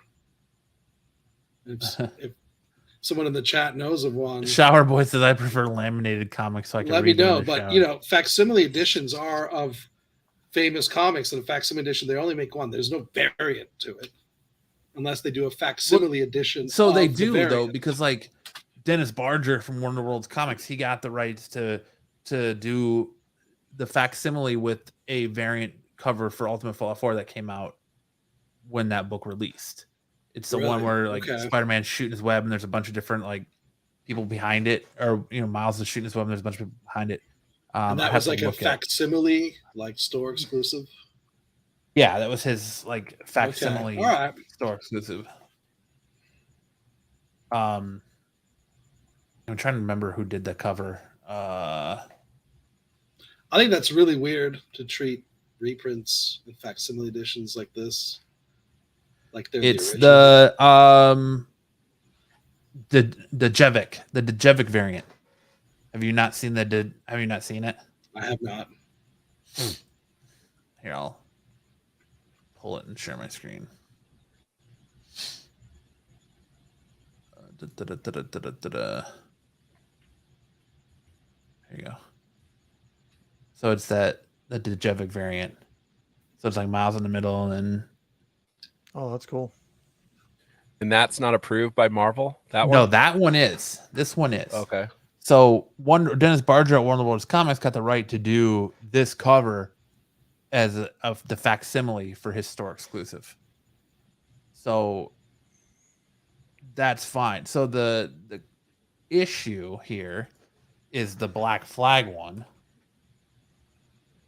So even Corbin, comic book barbarian, his page, he put out a post. And it was like a gravestone. Rest in peace, CGC. Yeah, that's where I saw that. Because CBCS, they made a statement basically saying they would never ever do anything like this. Even if they agreed to grade the book, the label would have designated exactly what it is. So CBCS backtracked. They put out a statement the same day as CGC that was going on, saying that if they get a book with a fake cover on it, or a acetane cover on it, they automatically grade the underneath cover, and it automatically is going to get a 7.0 because there's 4 more holes put in the book that shouldn't be there. And now they're flipping their stance. And the whole, my understanding is the whole like CGC issue is that they came out and said they only graded the acetane cover. They didn't grade the underneath cover. So that started the whole thing of people saying, well, you could just take a book that was completely torn to shit on the cover. You could draw a big old dick on the underneath cover, but as long as that acetane's on there, they're going to grade it at what the condition of the acetane cover is. Stick says, I'd like to see Marvel crack down on store variants anyways. I know they make money for them, but there are too many covers for one book that's become nearly worthless in the long run. Absolutely. But I would like to see too, though, the other big thing with this is that people got pissed off at the way it was handled, because they said that it was limited to 700 copies. And then all of a sudden when they go on sale, all these influencers show up and they're buying books by the 90s, 80s, just multiple copies of this. And most of the people buying them are from Whatnot. They're Whatnot sellers, and that they're calling influencers, and they're retailers. Well, they all have vendor badges, so they get into the hall before general population so they can stand in line. To me, as a con goer, I think that's some bullshit. Like, they should have to play on the same level playing ground as everyone else. Like, they should not be allowed to get any exclusives. If you're a vendor, you should not be able to line up for anything until the doors open, like general admission.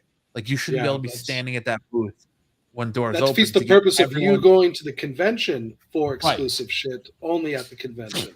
Right. Like, so at San Diego Comic-Con, at Kevin Smith's booth, at the Quick Start booth, they had an exclusive Clerks 3 poster that some were signed, some weren't, but it was only limited to 100 a day. Okay. Doors opened. Me and my brother get there. They're already gone because the first 100 people in line were all vendors or someone associated with a vendor or an exhibitor. So it's like you can't even get that exclusive because they all get to be lined up before you. And then they're going to turn around and sell it for $300-$400 on eBay. So, but that's the big thing about the Black Flag variant is you had all these people cutting in line, all these influencers cutting in line, all this like just crazy bullshit to sell, and then they're going and selling them on a Whatnot for $300, and someone tells the dude who's running Black Flag that they're selling online for $300, and the dude goes the original $80. As he's selling through them, he decides to up the price to $100 a book. So it's like it's just shady stuff all the way around. And I don't want to. I was like trying to avoid it because like every show I've been watching it, and there's some programs out there who I'm not gonna name that we're all aware of that are milking this shit for everything it's worth. And I'm just like, I don't want to go down that hole, but like, it's hard to get away from. There's one channel that's, I talk with customers like, oh, I watch this channel all the time. And I'm always like, dude, that channel is, I'm not going to say the name, but it's a dude's We're in the name. private chat. I want to know. But here's what the same. The yeah, cover and they did milk this Black Flag stuff, and they were trying to make a lot of cover money off looks it like. too. So like the back of it's a giant American flag, and then the front of it is Miles holding a folded American flag, and it's just It doesn't even look that cool. It really doesn't, but people are going like crazy for it. Like I want to know what it's selling for on eBay right now.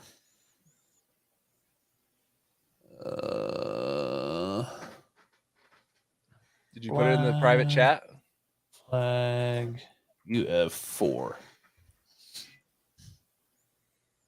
That's right. I'm gonna have to do ultimate full out. I'm sure.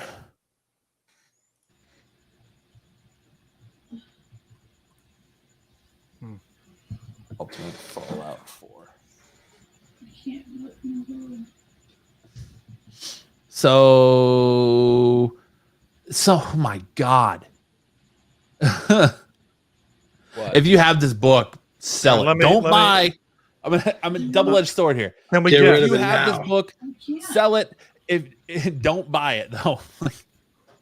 Dude, this 5,000. Oh, dude. That's what I'm gonna guess. Way more, dude. 20,000. All right, let's see. $10,350. Gosh, jeez, that's ridiculous for a facsimile comic. For a facsimile comic, yes. Lance, it's in the comments. And there's 25 bids. Your mom commented. And then there's 11,000. Oh, I've heard of that guy. 13,000.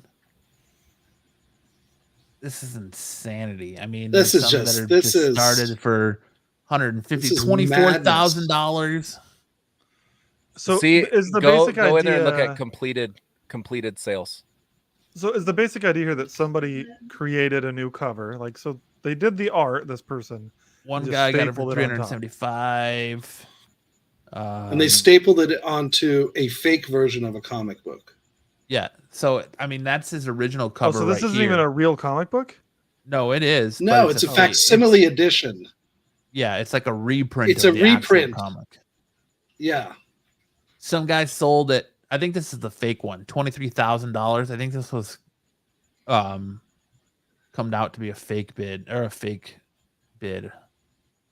But yeah, why would you want to buy that? $10,000. Someone sold it for. Yeah, it's insane. Like that dude made out like a bandit selling that for 10 people that are Gs. buying this stuff. If you're spending that kind of money on that 25 garbage, Gs. you could spend that money on a Golden Age or Silver Age comic that's an actual investment that you could really make money off of. Like, that's just insane. $10,000. I mean, go out and buy like a Silver Age key with that money. Yeah, like, what are these people thinking? The Jevic facsimile virgin variant. But see, you get the real talk on Absolute Geek. You go to some of these other channels, and they're literally fucking talking people into this stuff. They're con men. Yeah, I'm not ever gonna fucking tell you what to buy, dude. Like, that's insanity, man. Like, well, there's one thing to do a top 10 list, and there's one thing that if your top 10 list is actually bullshit because you're trying to sell something. Jeez. It's a lot of money for a fake comic book. Sam says the heart wants what it wants. But it is. It's just that explains the success of Thor: Love and Thunder. It spotlights This the is all the fuckery. same people. It spotlights the fuckery that's Absolute going on fuckery. And dumbassery. Yeah, and I don't shun people for selling. I sell books too. Like, I buy and sell, but I don't sell to make a living. I sell because I want to improve my collection. I sell what I have to get something I want, like a book I want.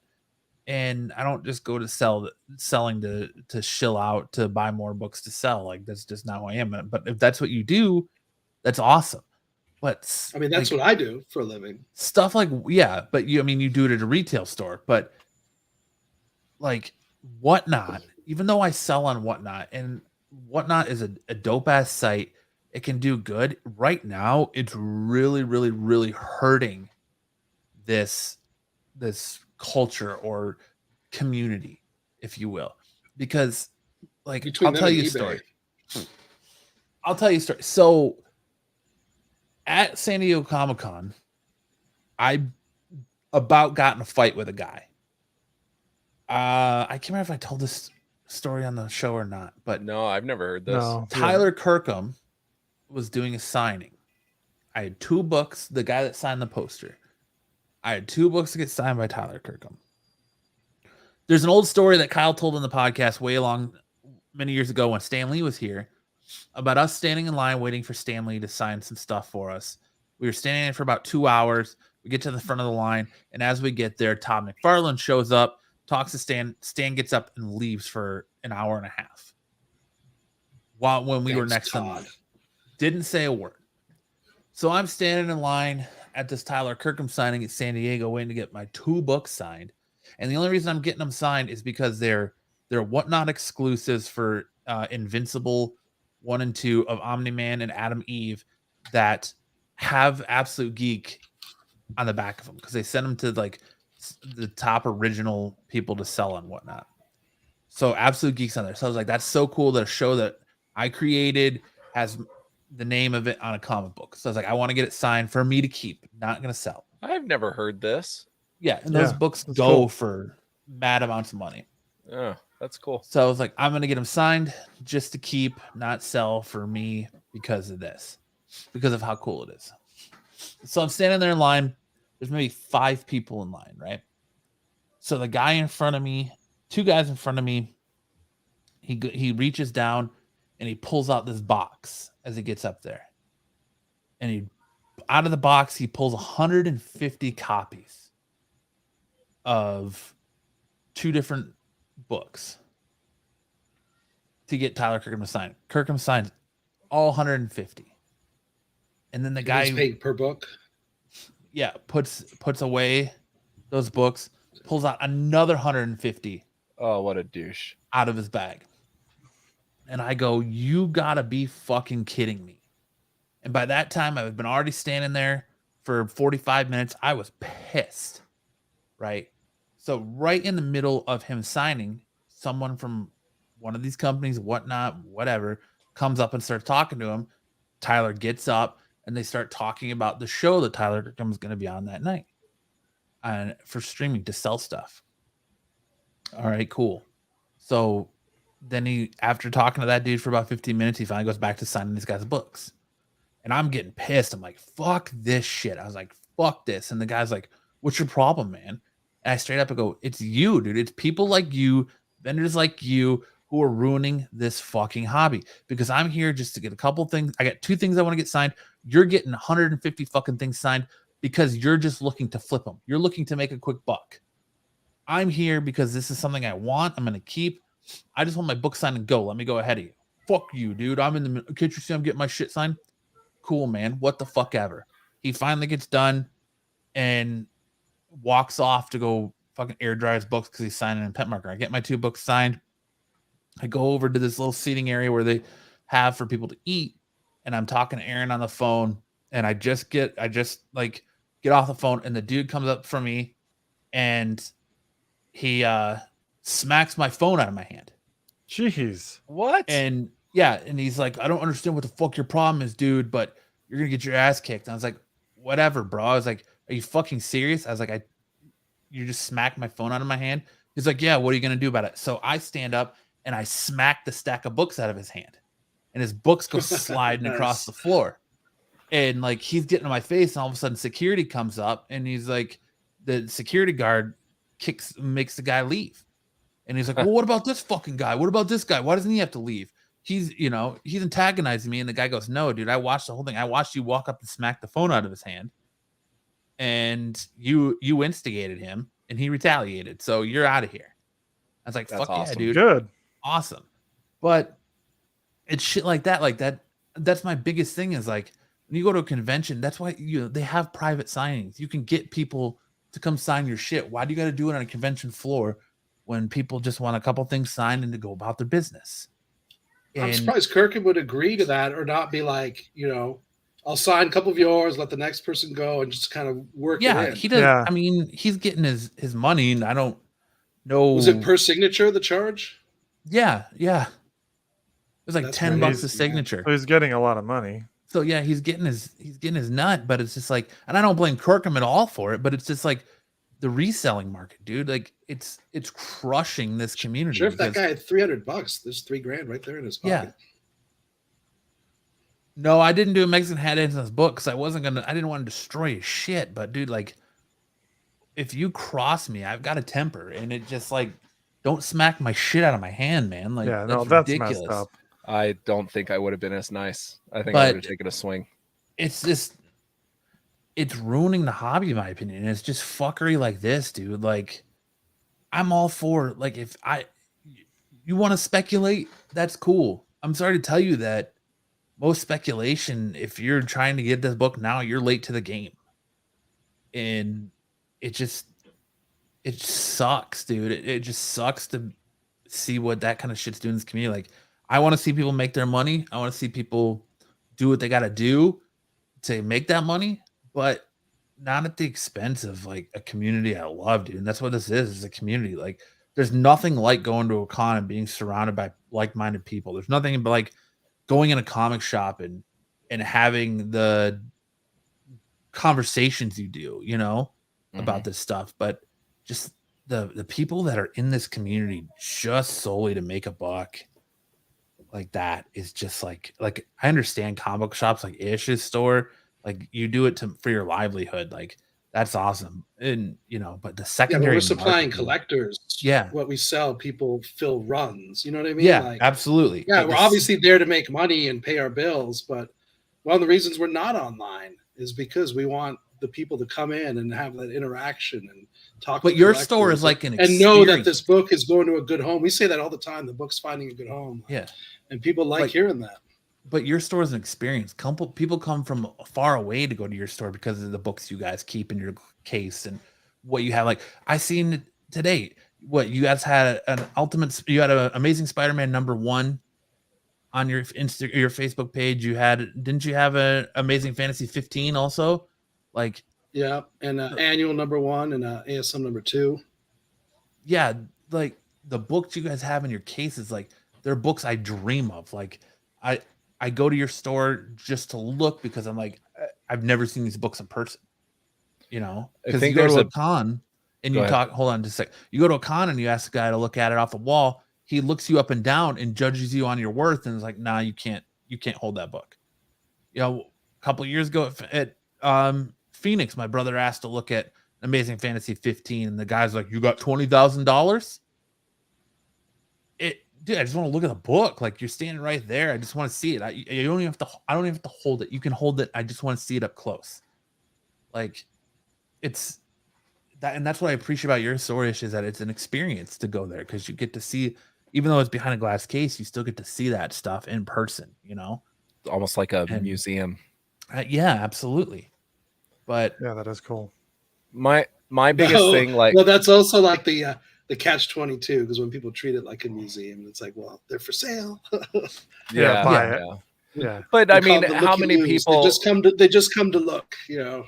Believe me, the minute I saw that, sorry, Max, Lance, I'm going to cut you off again. The minute I saw that Amazing Spider-Man 1 on your Facebook page and how much you're asking for it, I immediately started in my head, like, how can I get that amount of money? How can I come up with $7,000 right now to go buy that book?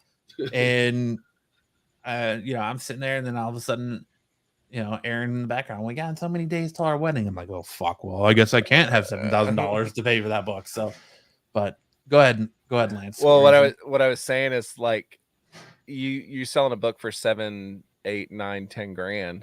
How many customers realistically are you having come in that are in a position to buy something like that, right? So even if you're getting people, kind of that's how we keep our doors open is some of that clientele. Yeah. No, and I'm not saying there's anything wrong with that. What I'm saying though is like, if you do get some of these people to come in to look at that, maybe they pick up, you know, a $20 book or something like that. Oh, like sure.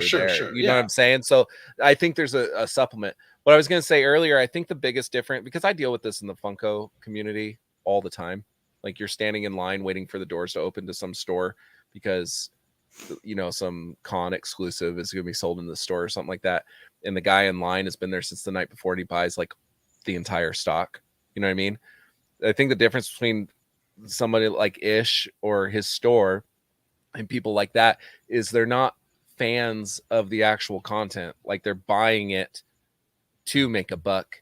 Whereas I know Ish is a fan, like, and has his own collection. You know what I'm saying? Like, there's a difference between somebody that's just buying into the market like it's a stock, or somebody that's actually a fan of these things and buying it. Sometimes I may go into a store. I know that this Funko Pop is going to be hard to find. I'll buy 2, but the other one is just to supplement me buying future ones. Does that make sense? Like, it's not to make myself come up on it. And I could buy 10 while I'm there, but I buy 2 because I want to leave it for somebody else to get it, or I use it as trade bait for something that I don't have. But it's all in order to, like, build my collection, right? Like how Matt was saying, he sells a book so that he can go buy other books. You know, flippers, I think, are the scum of the earth. Like, people that are just doing it to flip. Like, they don't have their own collection. Them and people who run nude HD adult dating sites. Oh my gosh, dude.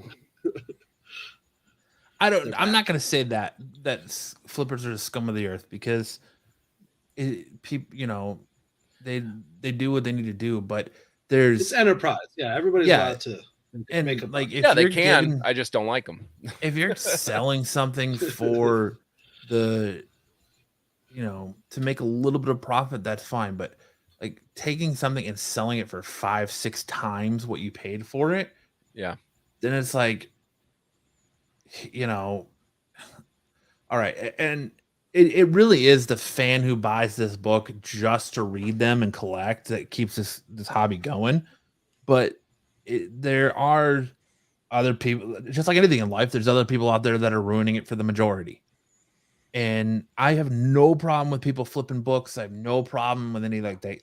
Like, do you get your money? I want to see everybody get paid. But it's just like, there's ways to go about it. There's differences between the flipper, like someone digging and finding this book and being like, oh shit, like, that's a hot book right now. I could sell it for a penny, and reselling it, like buying it low and selling it high. That's cool. But there's a difference between, I don't consider that so much a flipper, though. What I see as a flipper is somebody coming and buying an entire stock. Yes. That's what I classify. Well, Matt, your experience at the convention, like, that's your vacation. Like, your time wasted is so precious. And for someone to go into a convention like that, where people have put down big money to have a vacation experience at Comic-Con, and have it wasted by some guy who's there, you know, to hoard so he can flip. That would make me really mad. Yeah, I think it's the hoarders, the ones that go in there, buy an entire stock of something so nobody else can have it. Or making someone have to stand in line for an extra 2 hours, you know. Yeah, that's what I classify as a flipper, like people that have blatant disregard for anybody else except their bottom line, like the money they're making. You know what I mean? We go, like, I have my buddy Charles, right? We'll go stand in line for Target for like 4 hours waiting for it to open. And he, like, one time he didn't get one of the pops we were standing in line for. He was like, they were like 3 short to, like, give him one. Well, somebody in the line that he gave a pop to before that they weren't able to get, we come outside and they're like, oh dude, you didn't get one? Like, here, just pay me what I paid for it. And these pops are now like $300 a piece. But, like, there's that mutual respect in the community, right? Like, hey man, you got me that one time, let me get you this time. Like, I just see a really big difference in somebody just stumbling across something and be like, oh crap, I could sell this for money. And then somebody forecasting and then buying 150 of something so nobody else can get it and then selling it. Like, that's what I classify a flipper. Does that make sense? And I 100% believe that there's karma in comics. So if, you know, you buy something that's hot and you buy 2 of it, but leave somebody for some, you know, something for somebody else in the stock, that's good karma. And it's going to come around to you at some point. But I just like this whatnot stuff and selling online. It's like the early days of eBay, and where everything went crazy and people are just buying this stuff to try to flip it. And I don't know. It just, I don't know, man. It sucks, but what are you gonna do? Nothing's gonna change. I'm just waiting for them. You know, with the Funkos. I'm just waiting for people to lose their interest in it. Just said buying all the copies is a manipulator. I think what's the monetary value of a comic book? People can take that way too far. Sometimes there's nothing wrong with spending money on a comic book that you intend to keep forever. Yeah. That you don't need to know the value of every month. Has it gone up in value? Has it gone down in value? Oh my God. Well, I can tell you that bought a fucking really cool comic and that's called collecting. Collecting means keeping. You're not a collector if you're buying it and the whole time all you care about how is it going to sell for 20 years down the line. That's not collecting. It's the motivation behind it, right? That's investing, I guess. But collecting is like, I'm going to keep it. It's part of my collection. Well, I mean, look at my wall behind me. Look at Matt's wall behind him. Yeah, and I think people need to get that perspective back a little. Like, you love this comic, keep it. Don't worry about its value. If you have to sell it to pay for something, an emergency or something, then you care about the value. But until then, just enjoy having it. Yeah, like there's some of my favorite pops that I keep. I spent like $5 on, and they're not worth anything, right? But they're some of my favorite ones. And I only buy Most characters of my favorite pops that I like. Yeah, I only buy characters that I like. Like I could go get the freaking, some DC shit that's worth money now. I could go get, like, I had a chance to get all that stuff. I don't get it. I only get the stuff I like. And then maybe in 20 years, when I've lost interest in this, maybe then I could sell it, and see what happens. But right now, they're meant to be for me to walk into my office and be like, oh man, I like my office. It's cool. You know what I mean? Yeah, that's collecting. That's the hobby, Yeah. But I definitely have OCD, so that's where my collecting stuff comes from, because it was retro video games for a while. I still have boxes of those in my closet. It was, Anna makes fun I think of me 'cause that's I get how a little OCD people express themselves, is through collecting as a hobby. Yeah. Like, it frustrates the shit out of me that I don't have all the ones I want. Like it literally like keeps me awake at night sometimes. But yeah, man, I don't know. Flippers are just, I don't know. It baffles me too. Everybody's got to have dollar signs in their eyes. It's always dollar signs. Yeah, well, and it baffles me too. Like store variants. There's so many store variants out there. What classifies a store anymore? Because there's a lot of online retailers that do nothing but buy and flip and sell online. Buy collections and sell them online that are being considered stores and somehow are getting their own variants for shit. And it's like, what classifies a store anymore? I don't know. It just seems like there's so many. This whole thing, stores having their own variants thing, like that to me just makes it seem like the publishers are just rewarding that kind of behavior. It feels they're like also making money. Those are expensive. For the store. They're a lot of stores they have gone under just because they tried to do store exclusives. Yeah, because the store exclusive, you have to order up to an X amount. Right, if I'm right, you have to order, and correct me if I'm wrong, you have to order up to an X amount, and then you also have to make sure you're charging enough to pay the artist and still come out on, making some profit. That's why most store exclusives are $20 to $50. When other stores in the Valley call us to see if we're interested in buying their store exclusive, then I'm like, you've made a regretful decision. Because you can't sell. Why would I want to sell the comic with your store's name on it? You're our competition. But I don't know. I just think it's all fuckery, man. Yeah, exactly. And like, I didn't want to talk about it on here. I didn't want to go on even as long as we did about the Black Flag shit, but it is a lot of fuckery. But you got to be careful. Like you said, you got to be careful out there, because there's a lot of shows that are feeding you shit to try to get you to sell this, or they know what's going on and they're trying to run scams. And they're part of speculation is hyping up the value. Once you absolutely. You never know that that guy that's talking on that show may have 10 copies sitting on his. And that's more often the case than not, that they have 10 or 20 copies of it, and then they're all of a sudden they talk about it on one of these podcasts. And whether across the comic community, there's so many podcasts that if you watch, You see the same recurring people in everyone. You see the same recurring people in the chats that go on, that take that information and go on another show that run a specific app called Key Collector that do this, and they're all appearing in the same circle. And they're like, well, this book's hot this week. That book's hot this week. And then next thing you know, they're showing off on Instagram. Check this out. And they've got like 75 copies of that book.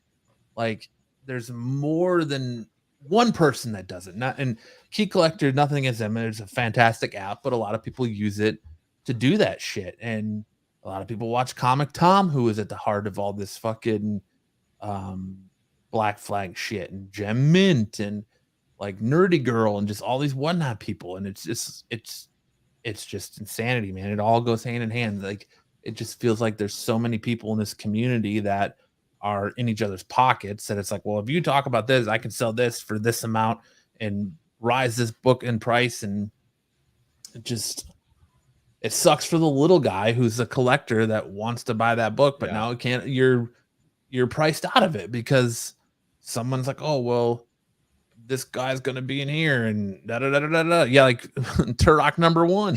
Yes, Turok 1. Go Turok 1. That's all solo Wookiee right there. But I don't know, man.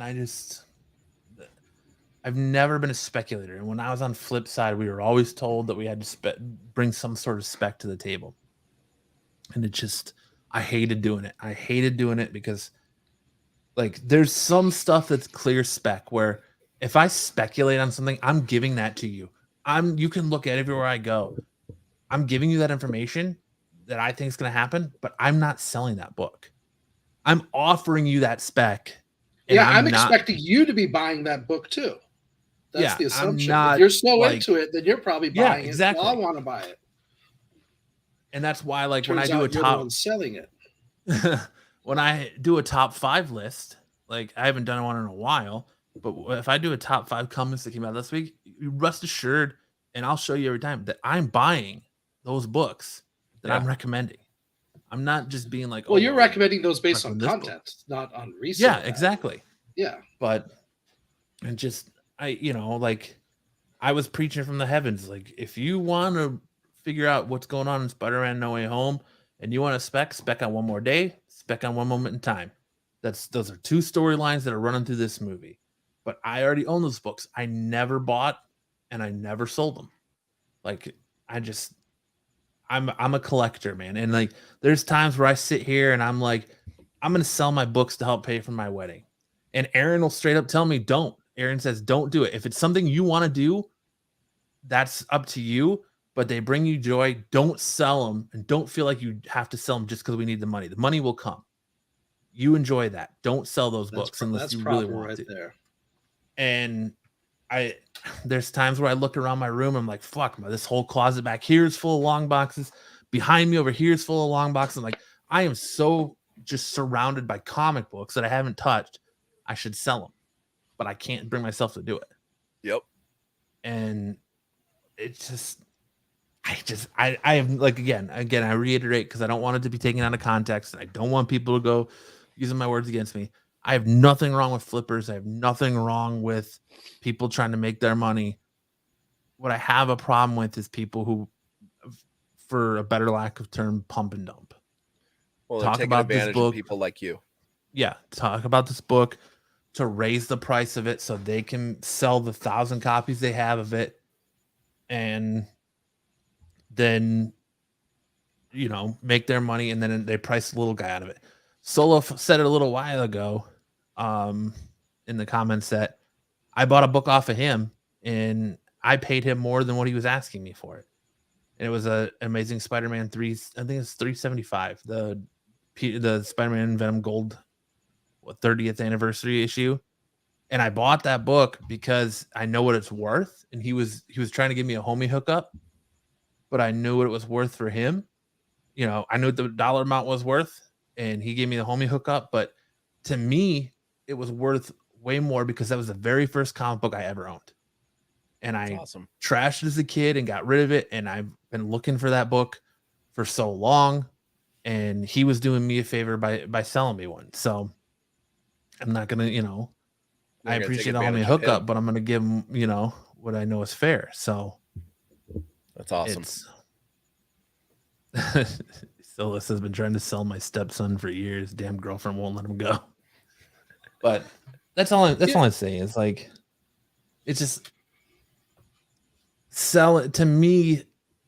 This shit is helping yet hurting the hobby at the same time, because it's, have a good one, Eric. It's a double-edged sword, because you have people that go to Whatnot, and Whatnot could be a great place to buy books from.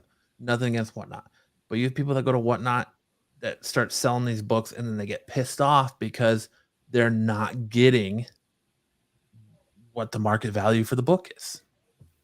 They're selling $200-$300 book, and they're barely cracking $30-$40, when really, when it comes to comic books, it's only worth what someone's willing to pay for it. Yep. That's it. That's how it is with everything, dude. Everything. Yeah, exactly. It's only worth what someone's willing to pay. So I don't know. That's just how everything is. That's just my spiel of it. And like, there's so many, and the crazy thing about being in as into this as a lot of us are, is how many people know somebody that knows somebody that are somehow involved in it. Like, especially with the Ultimate Fallout 4 thing, like, it's just saying, like, I through like doing things with Flipside, and I know someone who was part of Flipside, that's part of this, that's part of that, that's this, that like, there seems to be so many like circles of people that are connected to this. And now it's just like, oh, well, Bill has an interesting story about this. And I was like, well, we should talk to Bill. And now you're saying, well, he doesn't want to do that because he knows somebody on the inside. So it's just like, it's crazy how like interweaving all this is, and all the people that are, it's just. Well, you know, it's funny too, how you're saying, a small world. Everybody knows something. It's a small world or whatever. That's also how, when people do something dumb, that it spreads like wildfire, right? Mm-hmm. Like that's part of the collecting community. I mean, I have friends that I've made just from, my collecting, right? And when somebody rips somebody off, or somebody sells a fake that's, passed off as legit to somebody else or whatever, that shit spreads like wildfire, and that person is immediately blacklisted if it's found out they did it intentionally. You know what I mean? Or they don't rectify it. That's essentially what's happening. It's like the people that caught micro trimming. Yeah, remember the micro trimming scandal? Mm-hmm. Those people, and those were like big names in the collecting community. And what's micro trimming? So they were micro trimming comics to get a better grade. So like like the edge to make it, to get straight edges. Yeah, but at like an absolute microscopic level, and until they got caught. And those were like big names in the community, and now they're like forever ostracized. Well, one of our friends, bring them up, and they'll be like, "Oh, that's the dude who micro trimmed." One of our friends, Matt, I can't remember his name. He runs that comic book dispute Facebook page or whatever that just blew up. He lives in New York. What's his name? We had him on the show once. Well, I don't know. I don't know who you're talking about. He runs a Facebook page where basically they put a spotlight on people that have cheated other people in comic book sales. He lives in New York. There's a lot of people out there. We interviewed him. I don't remember, dude. You got to forgive me. When it comes to this show, my memory is shit because I want to say it was last year, and he did the whole interview in like a wife beater in his backyard. 330 episodes. We remember the Jimmy John's episode. Yeah. There's just flashes of greatness that I remember, just flashes. But Solo, I pay good money for good loving. That's for sure. Some fake lovins. I mean, my wife is the most expensive thing I've ever bought. So, but like Sticks sells on Whatnot, and I'll jump in his Whatnot sales every once in a while, and I watch him get taken. It's a tough crowd, man. Like I see people all the time, and it's happened to me where books that are way more valuable than what people are bidding, and they go for way cheaper, and it's just like you really can't get mad at that. Yeah, you can't get mad at that because fucking A, man, you know the risks when you put it on there, and you can ask what you think the book is worth. Doesn't mean people are going to pay it. Like there's a couple books that were, $50, $60 books that I got stuck paying, sold for $5-6. So That's but crazy. there's auction sites that'll pull a listing right in the middle of bidding if it's nowhere near what they. But that's not me. So if I you made a bid and you're potentially the winning bid, and it's a great deal for you, and they're just like, no, and they pull it. Like There's that's no fuckery, reserves too. like eBay. No. You can't put a reserve. eBay does reserves, yeah. No, but but that's the same That's concept. That's if you don't meet like a minimum. The auction. But they tell you they tell you firsthand, like your bid does not meet the minimum. Bid. That should be the starting bid. So I don't understand that concept. Yeah. Like Sticks just said, you have to know that when you go in, that you won't be making the value. And he knew that. Solo, Sticks and Solo, I know both of them are active on Whatnot, and they can attest to that too. That like there's people out there. There's one particular seller, mystery boxes. Stay away from anyone who sells mystery boxes, because more than like a few people, it's a sham. You're not getting your value back.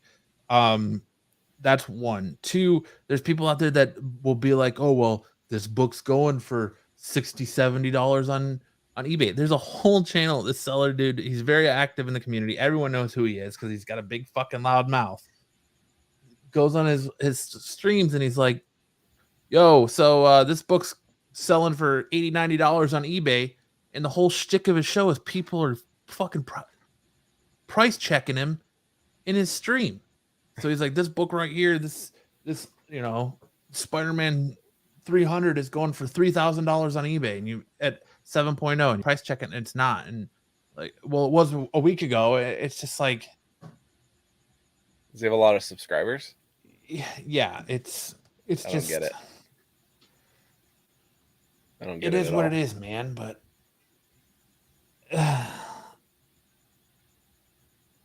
yeah, like Solo said, Whatnot is all about dumping lots of stock constantly, not big books. Yeah, see, I thought Whatnot at the beginning, it was for dollar books. Like a way, instead of going to a store and rating the quarter bin and the dollar bins, that's a way to do it online. Mm-hmm. Is that not the case? Has it become something else? No, man. Some people make a killing on that, selling lots of. Like, are people selling lots of keys shit and stuff on Whatnot? Yeah. Oh yeah. Mm-hmm. Oh yeah. I went on there, tried to find some Funkos that I was interested in. I couldn't find shit, so I'd never been on there since. That was like a year ago. And don't get me wrong, I love Whatnot, and I've got nothing against them. I've made some a killing on Whatnot, not selling wise, but buying wise. Like I've bought a lot of books on Whatnot that I've been looking for, that I've had a hard time finding for fair prices. But there are those books that people are just like. See, Solo says it's good for people's inventories. Yeah, you can sit there and you know the price of a book, you know what a book's worth, and you just shake your head when you watch people fight over this book and pay double or triple the value of that book. The normal going price of that book is. And you're like, and usually a lot of it's fodder or garbage. And you're like, why are you paying that much for this? Like, honestly. Like that's my thing. For like NFTs someone wants something bad enough. Yeah, and that's my thing too. Like with spec, if there's like Paper Girls hit, and Paper Girls #1 jumped in price a little bit, but then it went back down.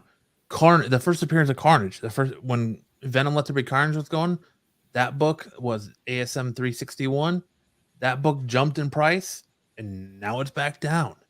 It's a lot of it will ride away. Some of it stays up there, but a lot of it goes down too. So it's just a matter of riding that wave. But the one thing Ish and I have always talked about, and I motherfuck him every time he brings it up because he's right, is like some of these books, like ASM keys, you buy now because, yeah, you're paying a lot of money now, but just think you're going to pay double, triple the price of the book in the future if you go looking for it. Today's price is next week's bargain. Exactly. So it's hard, and that's. I don't get this website, man. Like, it's just dudes talking. Like, how do you bid for something? There should be an option. Are you signed in? Are you logged? Or do you have an account on there? Thought so. I'm in your account. It says Absolute Geek Podcast. How are you in my account? I have no fucking idea. It says Absolute Geek Podcast in the corner. But like I click, it's just some dude. I'm doing a big soda thing today. Like for Funkos, they have these little soda things. Mm-hmm. I don't see anywhere that says like make a bid.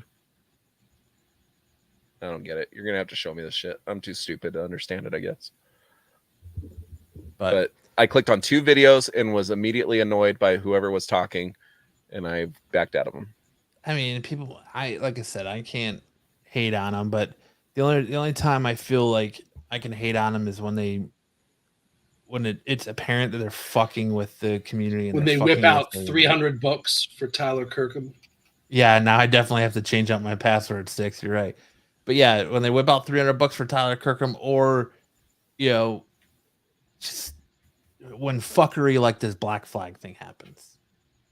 And what really gets my crawl on that is like, the dude was selling them for $80, and then when he found out how much they were going for on eBay, he bumped it up to $100. Yeah, it's fucked. So you're changing your price mid-sale. It's no integrity whatsoever. Yeah, it just.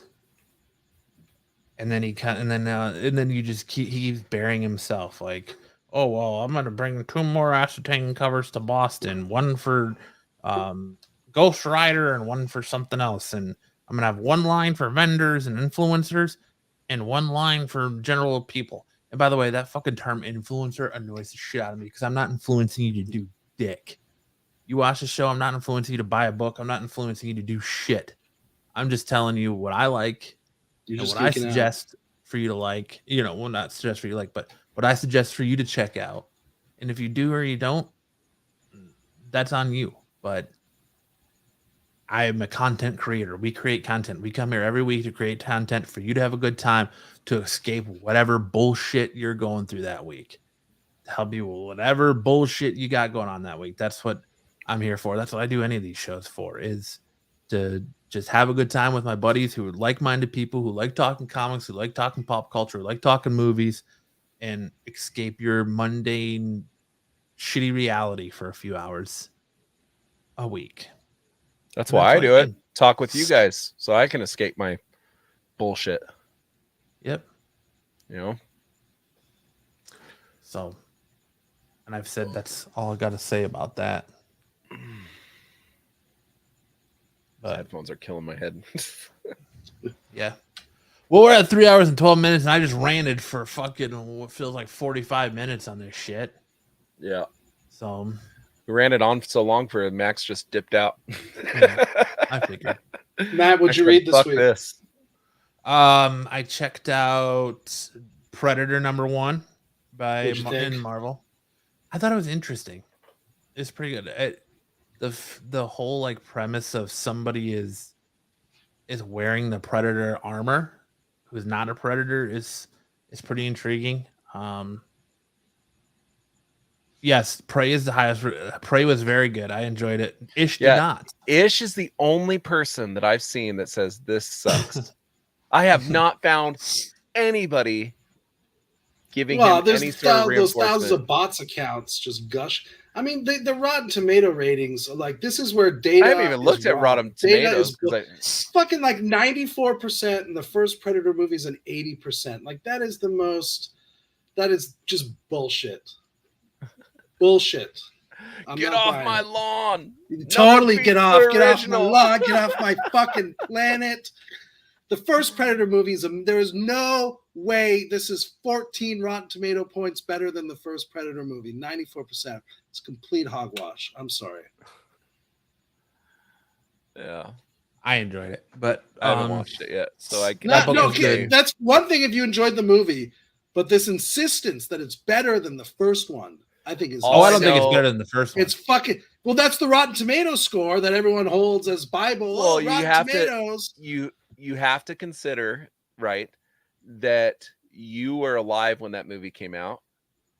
And sometimes, like, when these newer generations find some of this old shit that we hold in such high esteem, you know what I mean? Like, it's not going to get the same love.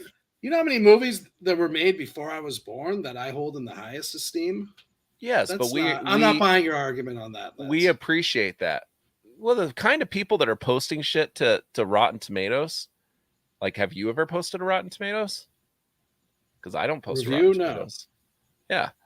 Just think about the kind of people that are doing that. Like, degenerates. They're fucking degenerates. I don't know. I see it a lot too. Like, I see sometimes, like, Netflix just made a fucking movie about it, that Rise Against the Teenage Mutant Ninja Turtles. Like, it's getting such high praise, this fucking garbage show. And it's because the people that are giving it the praise don't understand, you know, because it was a different era. Like, I don't know. I show my wife shit that I liked that she didn't watch, and she's like, "This is the corniest shit ever." And to me, I'm like, "This is like," I showed her Rocky Horror Picture Show. You sit down and you watch the first Predator movie, and then you sit down and you watch Predator Prey, and you insist that Predator Prey is way better. I think that's madness. I'm not much of a Predator fan, anyways. I haven't even watched Prey. I don't think it's way better. Like, I think it's in the Predator franchise. It's right up there with the first one, but I don't think it's better than the first one. But the second one has Donald Glover in it, right? Or Danny Glover. Danny Glover, yeah. Yeah, Danny Glover. I like. All right, back to the comic books. Yeah, Amazing Spider-Man #7, which I think we're going to talk about it tomorrow night on Saturday Night Special. But I still don't understand how John Romita Jr. continues to get work because his interiors and covers are so bad. If you read that run, look at it, you notice he forgot how to draw Spider-Man. Every web Spider-Man shoots, it's like this. You don't get this, you get this. Like, there's no pinky out. Yeah, it's terrible. His art in that run is god awful, and it's been awful for a long time because he just can't draw since being on Kick-Ass. What else did I get? I got Samurai Doggy from Aftershock. That was a good read. And I think I'm forgetting. Did you pick up the new 007? I did pick up the new 007, yes. Nice. I've not read it yet, but I have it. I surprisingly have not read it yet either. What cover did I get on that one? I actually got every single cover for that book. Yeah, I figured you did. Yeah, I went nuts on that. In the video, you were showing all the different covers. Oh yes, yeah, in the video. Yeah, I literally got one of all of those. Yeah, I got Venom Lethal Protector. I haven't read that one yet. I bought Avengers 59. Haven't read that one yet. I think it's funny. Avengers 59 is still Judgment Day is coming. Meanwhile, Judgment Day is already in issue 2. Yeah, I love it when Marvel Comics can't catch up to other Marvel Comics, even though they're like intertwined. I got 8 Billion Genies 4, Ghost Rider Vengeance Forever #1. I haven't read that yet. I think that. Let me know how that one is, Ghost Rider, because I'd like to get into a Ghost Rider comic. I think they got the main cover for 007. It's he's holding a dude over his shoulders with like a train passing between his legs. Yeah, that's cover A. Yeah. Yeah, I think I got the A cover on that one. I have some high expectations. It's Philip Kennedy Johnson. I can never get his name right, but when I heard he's doing the book, I was like, all right, this could be good because the last James Bond. He did. Damn it, I have to look it up, but he's done some cool stuff lately. But yeah, so that's what I bought this week. Looking ahead to next week, what's good in shops next week? Nightwing check out Fantastic World's video to Hulk #8, Daredevil #2,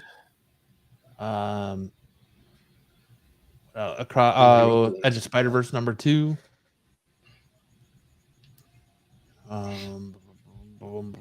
Batman One Bad Day, the Riddler #1. Isn't that the one that they're pushing to be like the Riddler's the Killing Joke for the Riddler. And is that the one that's written by Paul Dano? Tom King. Oh, that's the Tom King one. Okay. That's actually, there's some buzz about that one. Paul Dano's the actor that played him. Yeah, and he's writing a Riddler comic too. Oh, is he? Yeah. Oh, that's cool. But it's not this one. Matt's right. It's a Tom King one. Yeah. Tom King also had a new comic come out that's not a DC comic. Love Everlasting. Yeah, I don't know if you saw that at the store. Sounds like an 80s pop song. That one up. That black cover, that Black Adam Immortal for next week looks interesting because the cover makes it look like Black Adam just shot up.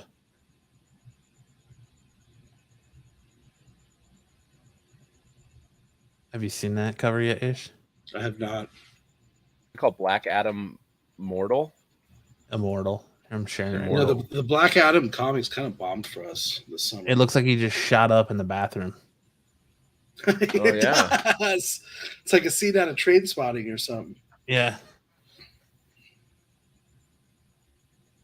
Yeah, I'm not seeing, as far as comic book sales, I'm not seeing a lot of buzz or hype for Black Adam. Just in our particular store, in our market. Yeah. It's been some rough times for DC.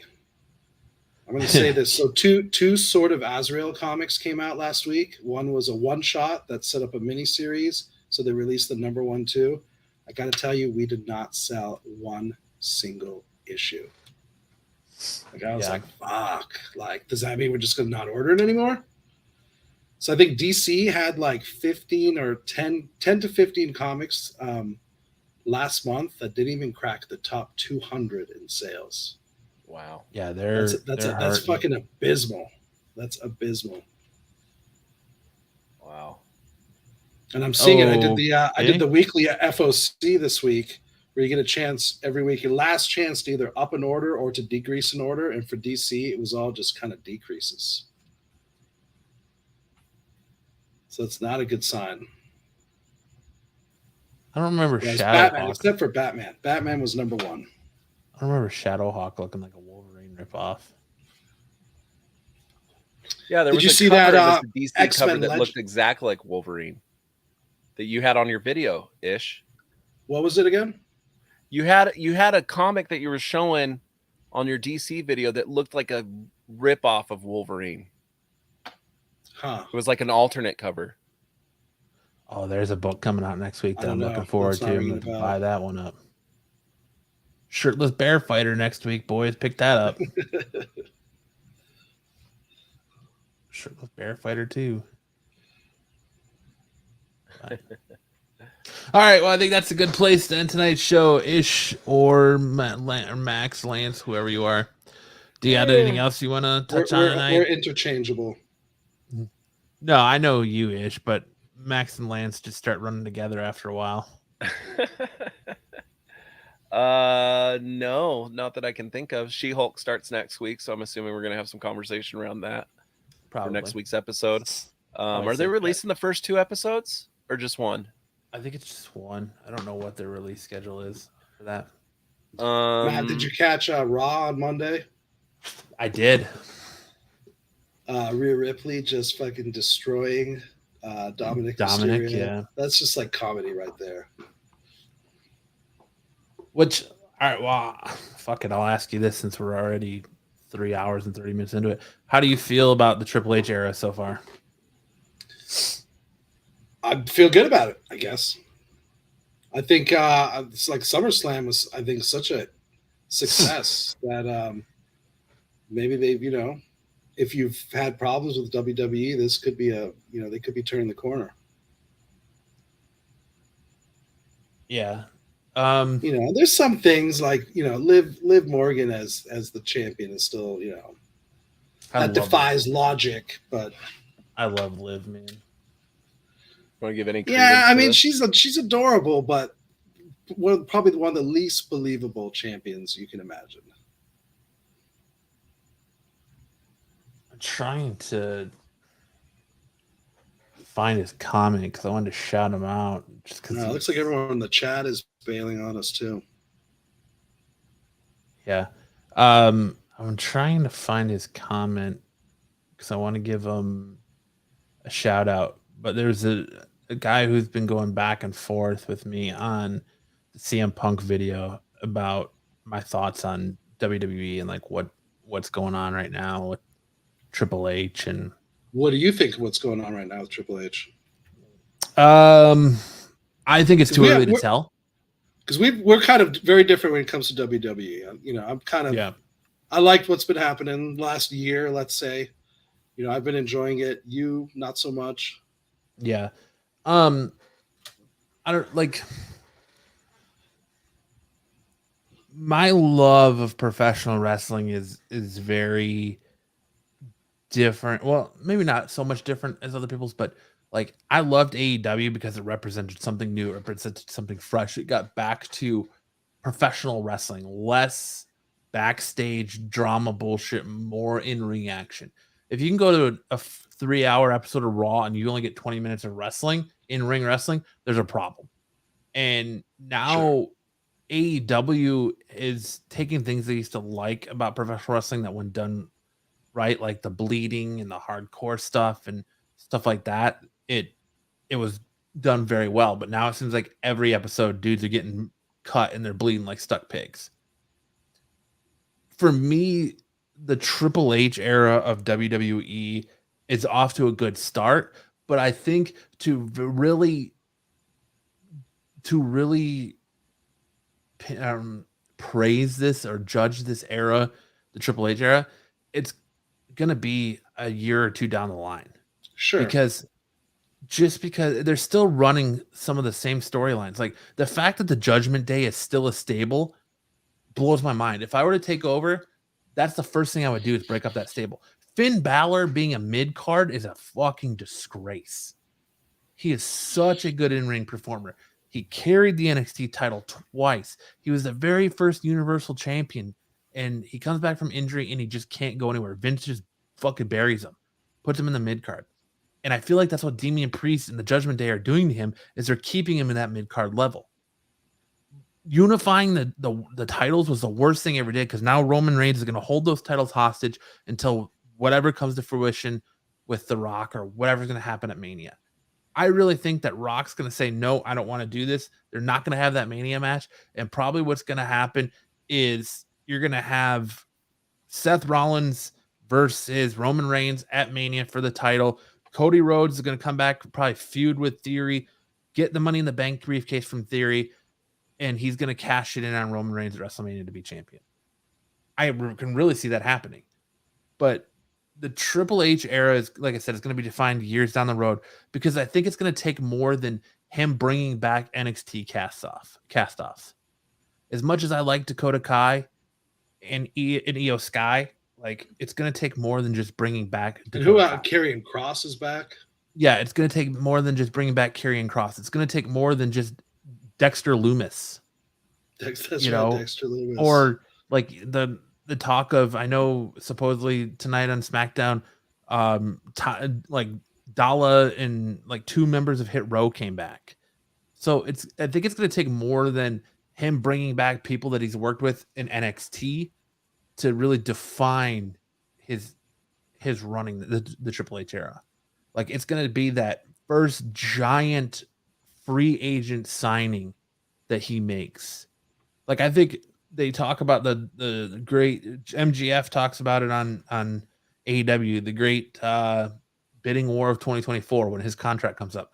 If WWE can land MJF, or WWE could start pulling some of these AEW guys, not old WWE casts off, but if they can start enticing guys like Darby Allin, or some of these other guys from AEW or like Kenny Omega or the Young Bucks, or Cody bridged it. He came back, so that door is open. Like he can use Cody as that kind of bridge way to get these guys back. If he can get some of these like big names that are like Orange Cassidy or anything like that are making names for themselves in AEW to WWE, that's what's going to define the Triple H era. Not just bringing back some people from NXT or trying to sign, it's also like scouting to find new.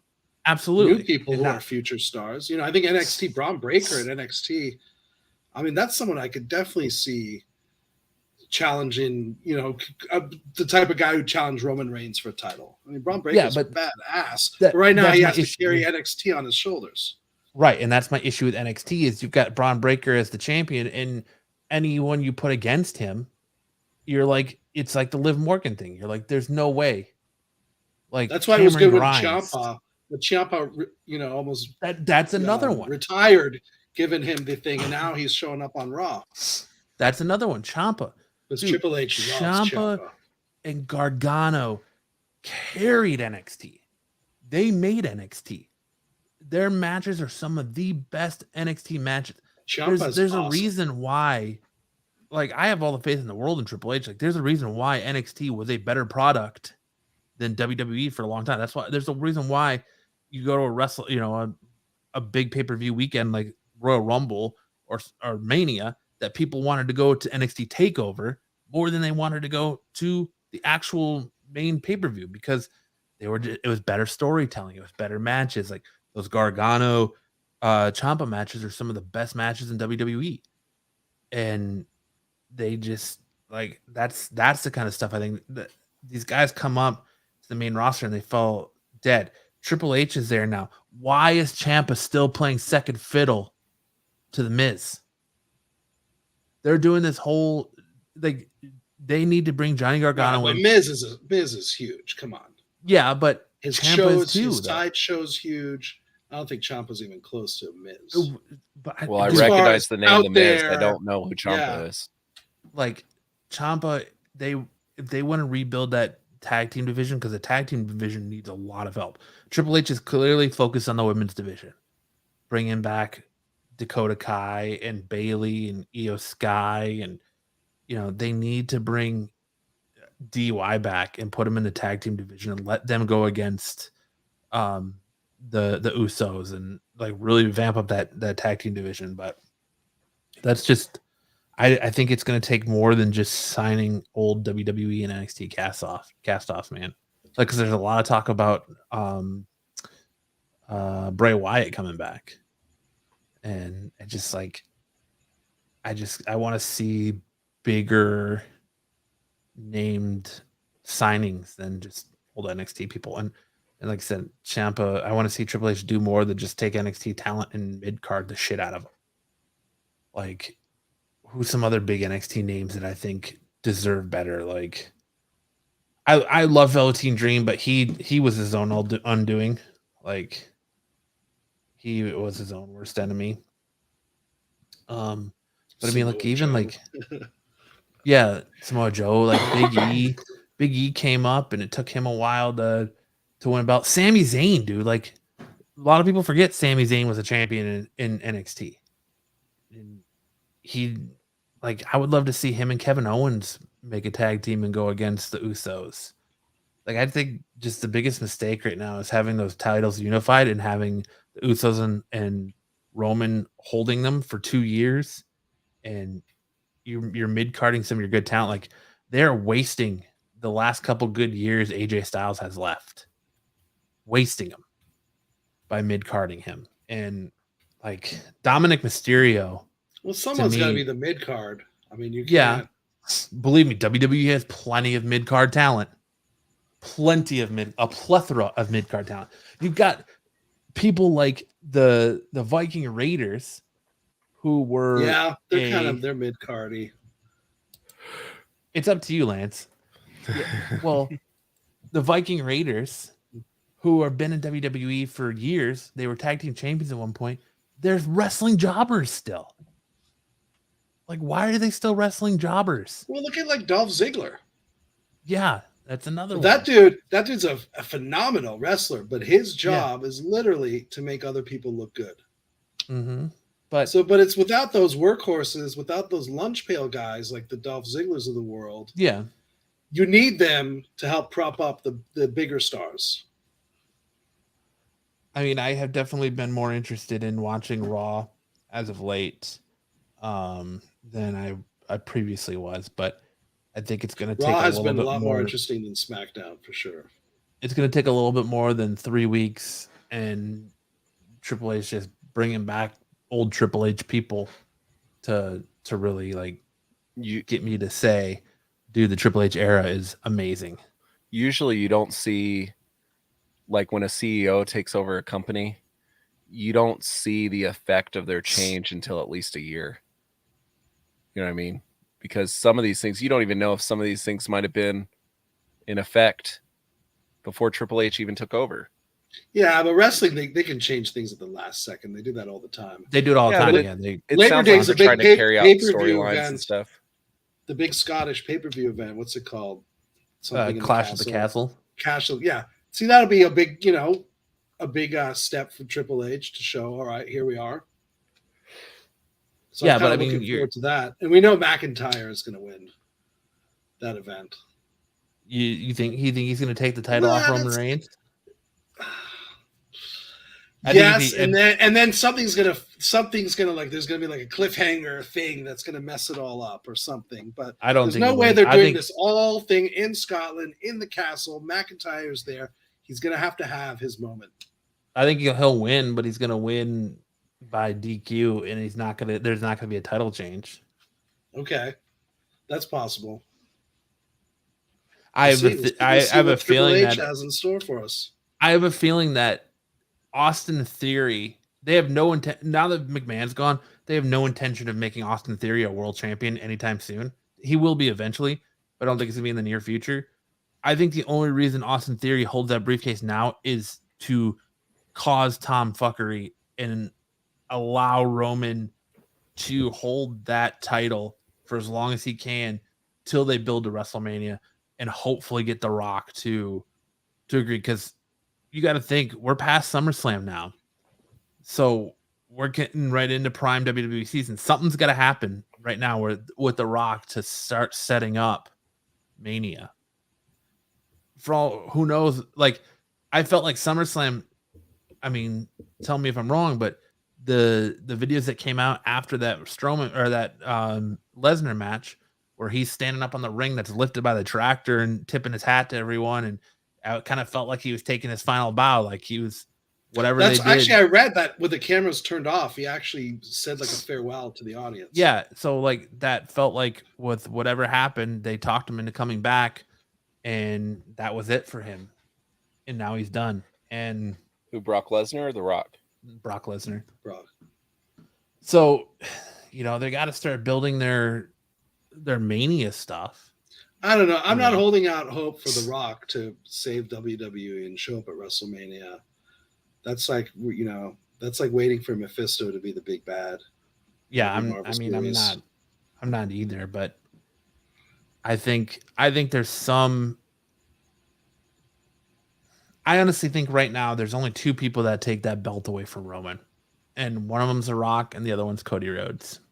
I was going to say Cody Rhodes. That's because right now when they built the way they were billing it before his pec injury, it was Roman Cody were A+. They were right on par with each other. So that's what I'm saying. Like that's it. Like I don't know if Cody will be healed by Royal Rumble to win the Royal Rumble, or if there'll be some tomfoolery with the Money in the Bank briefcase. But I don't see Austin Theory winning that title.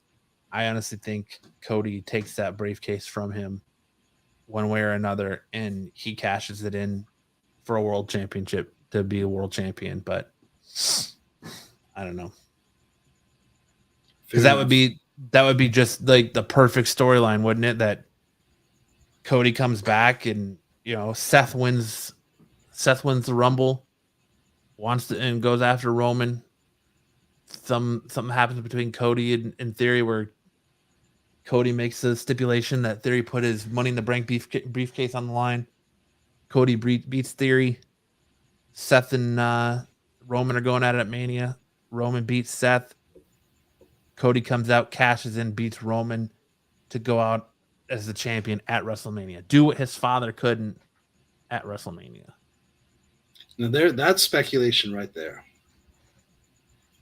I mean, I'm pretty good when it comes to WWE. Like, I'm pretty good. It sounds like a very likely storyline. But this very well could play out as you described it. But we'll see. That's the great thing about WWE. Anything could happen. But I just think that like AEW has the bigger names, but they do kind of start to feel like they're going that WCW route. And now they're talking about making their pay-per-views 2 nights long, like WWE does in some of them. And I enjoy it all though. Like I enjoy watching WWE and AEW equally. I don't say you should watch one or the other, but I love pro wrestling. So what can I say? But we really need to start a wrestling show, Ish, because I could talk to you about wrestling for another 2 hours, but it is already 11:15 at night, and I think we've been on this for 3 hours and 40 minutes. So it's I got some Jimmy Johns to finish. It's time to bid you all adieu. You wanted to give credit to the guy that was asking you about your opinion? Yeah. Kenshiro. There you go. He's the one that said, what do I think of Triple H now? Or has my opinion changed? Yes. There you go, Kenshiro. There's my opinion. I gave it to you online to you, and I just think 3 weeks is not enough of a change to see, to really change my opinion. But I want to thank everyone who's hung out with us for this long. I want to thank everyone who was in the chat tonight. Amazing chat as always. Solo Wookie, Stick Boys, Harmon, your mom, Aaron, Patrick, Sam, Eric, everyone, Eric, Nudes HD, best adult dating site. Did we see Leftover Zaggy tonight? Yeah, no Zaggy tonight. I swear, I watched random podcasts and that dude's in the chat. Zaggy's everywhere, man. He's like a professional podcast chatter. I see him all over YouTube.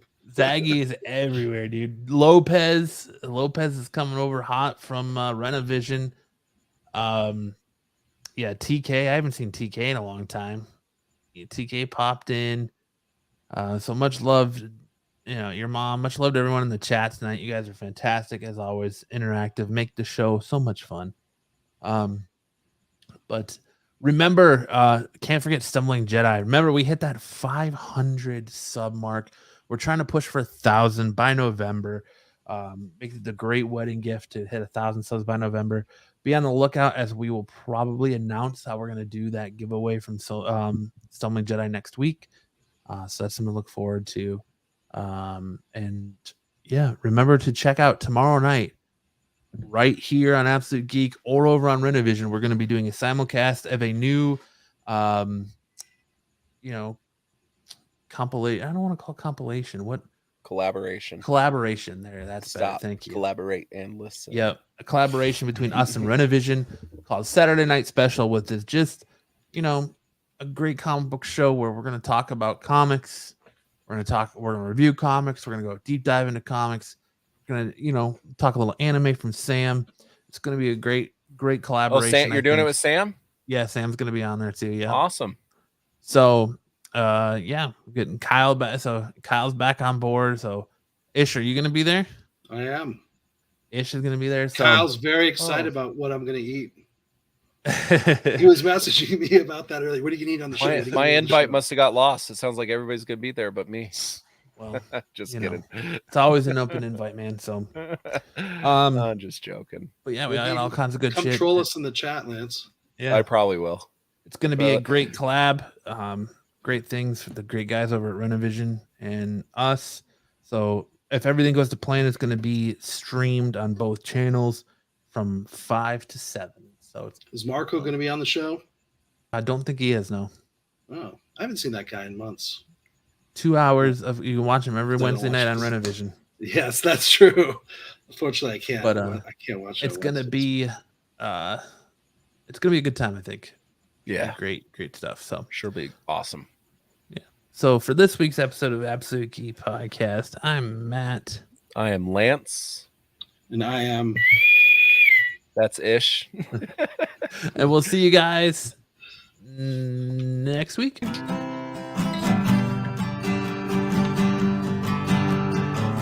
All you freaks and geeks,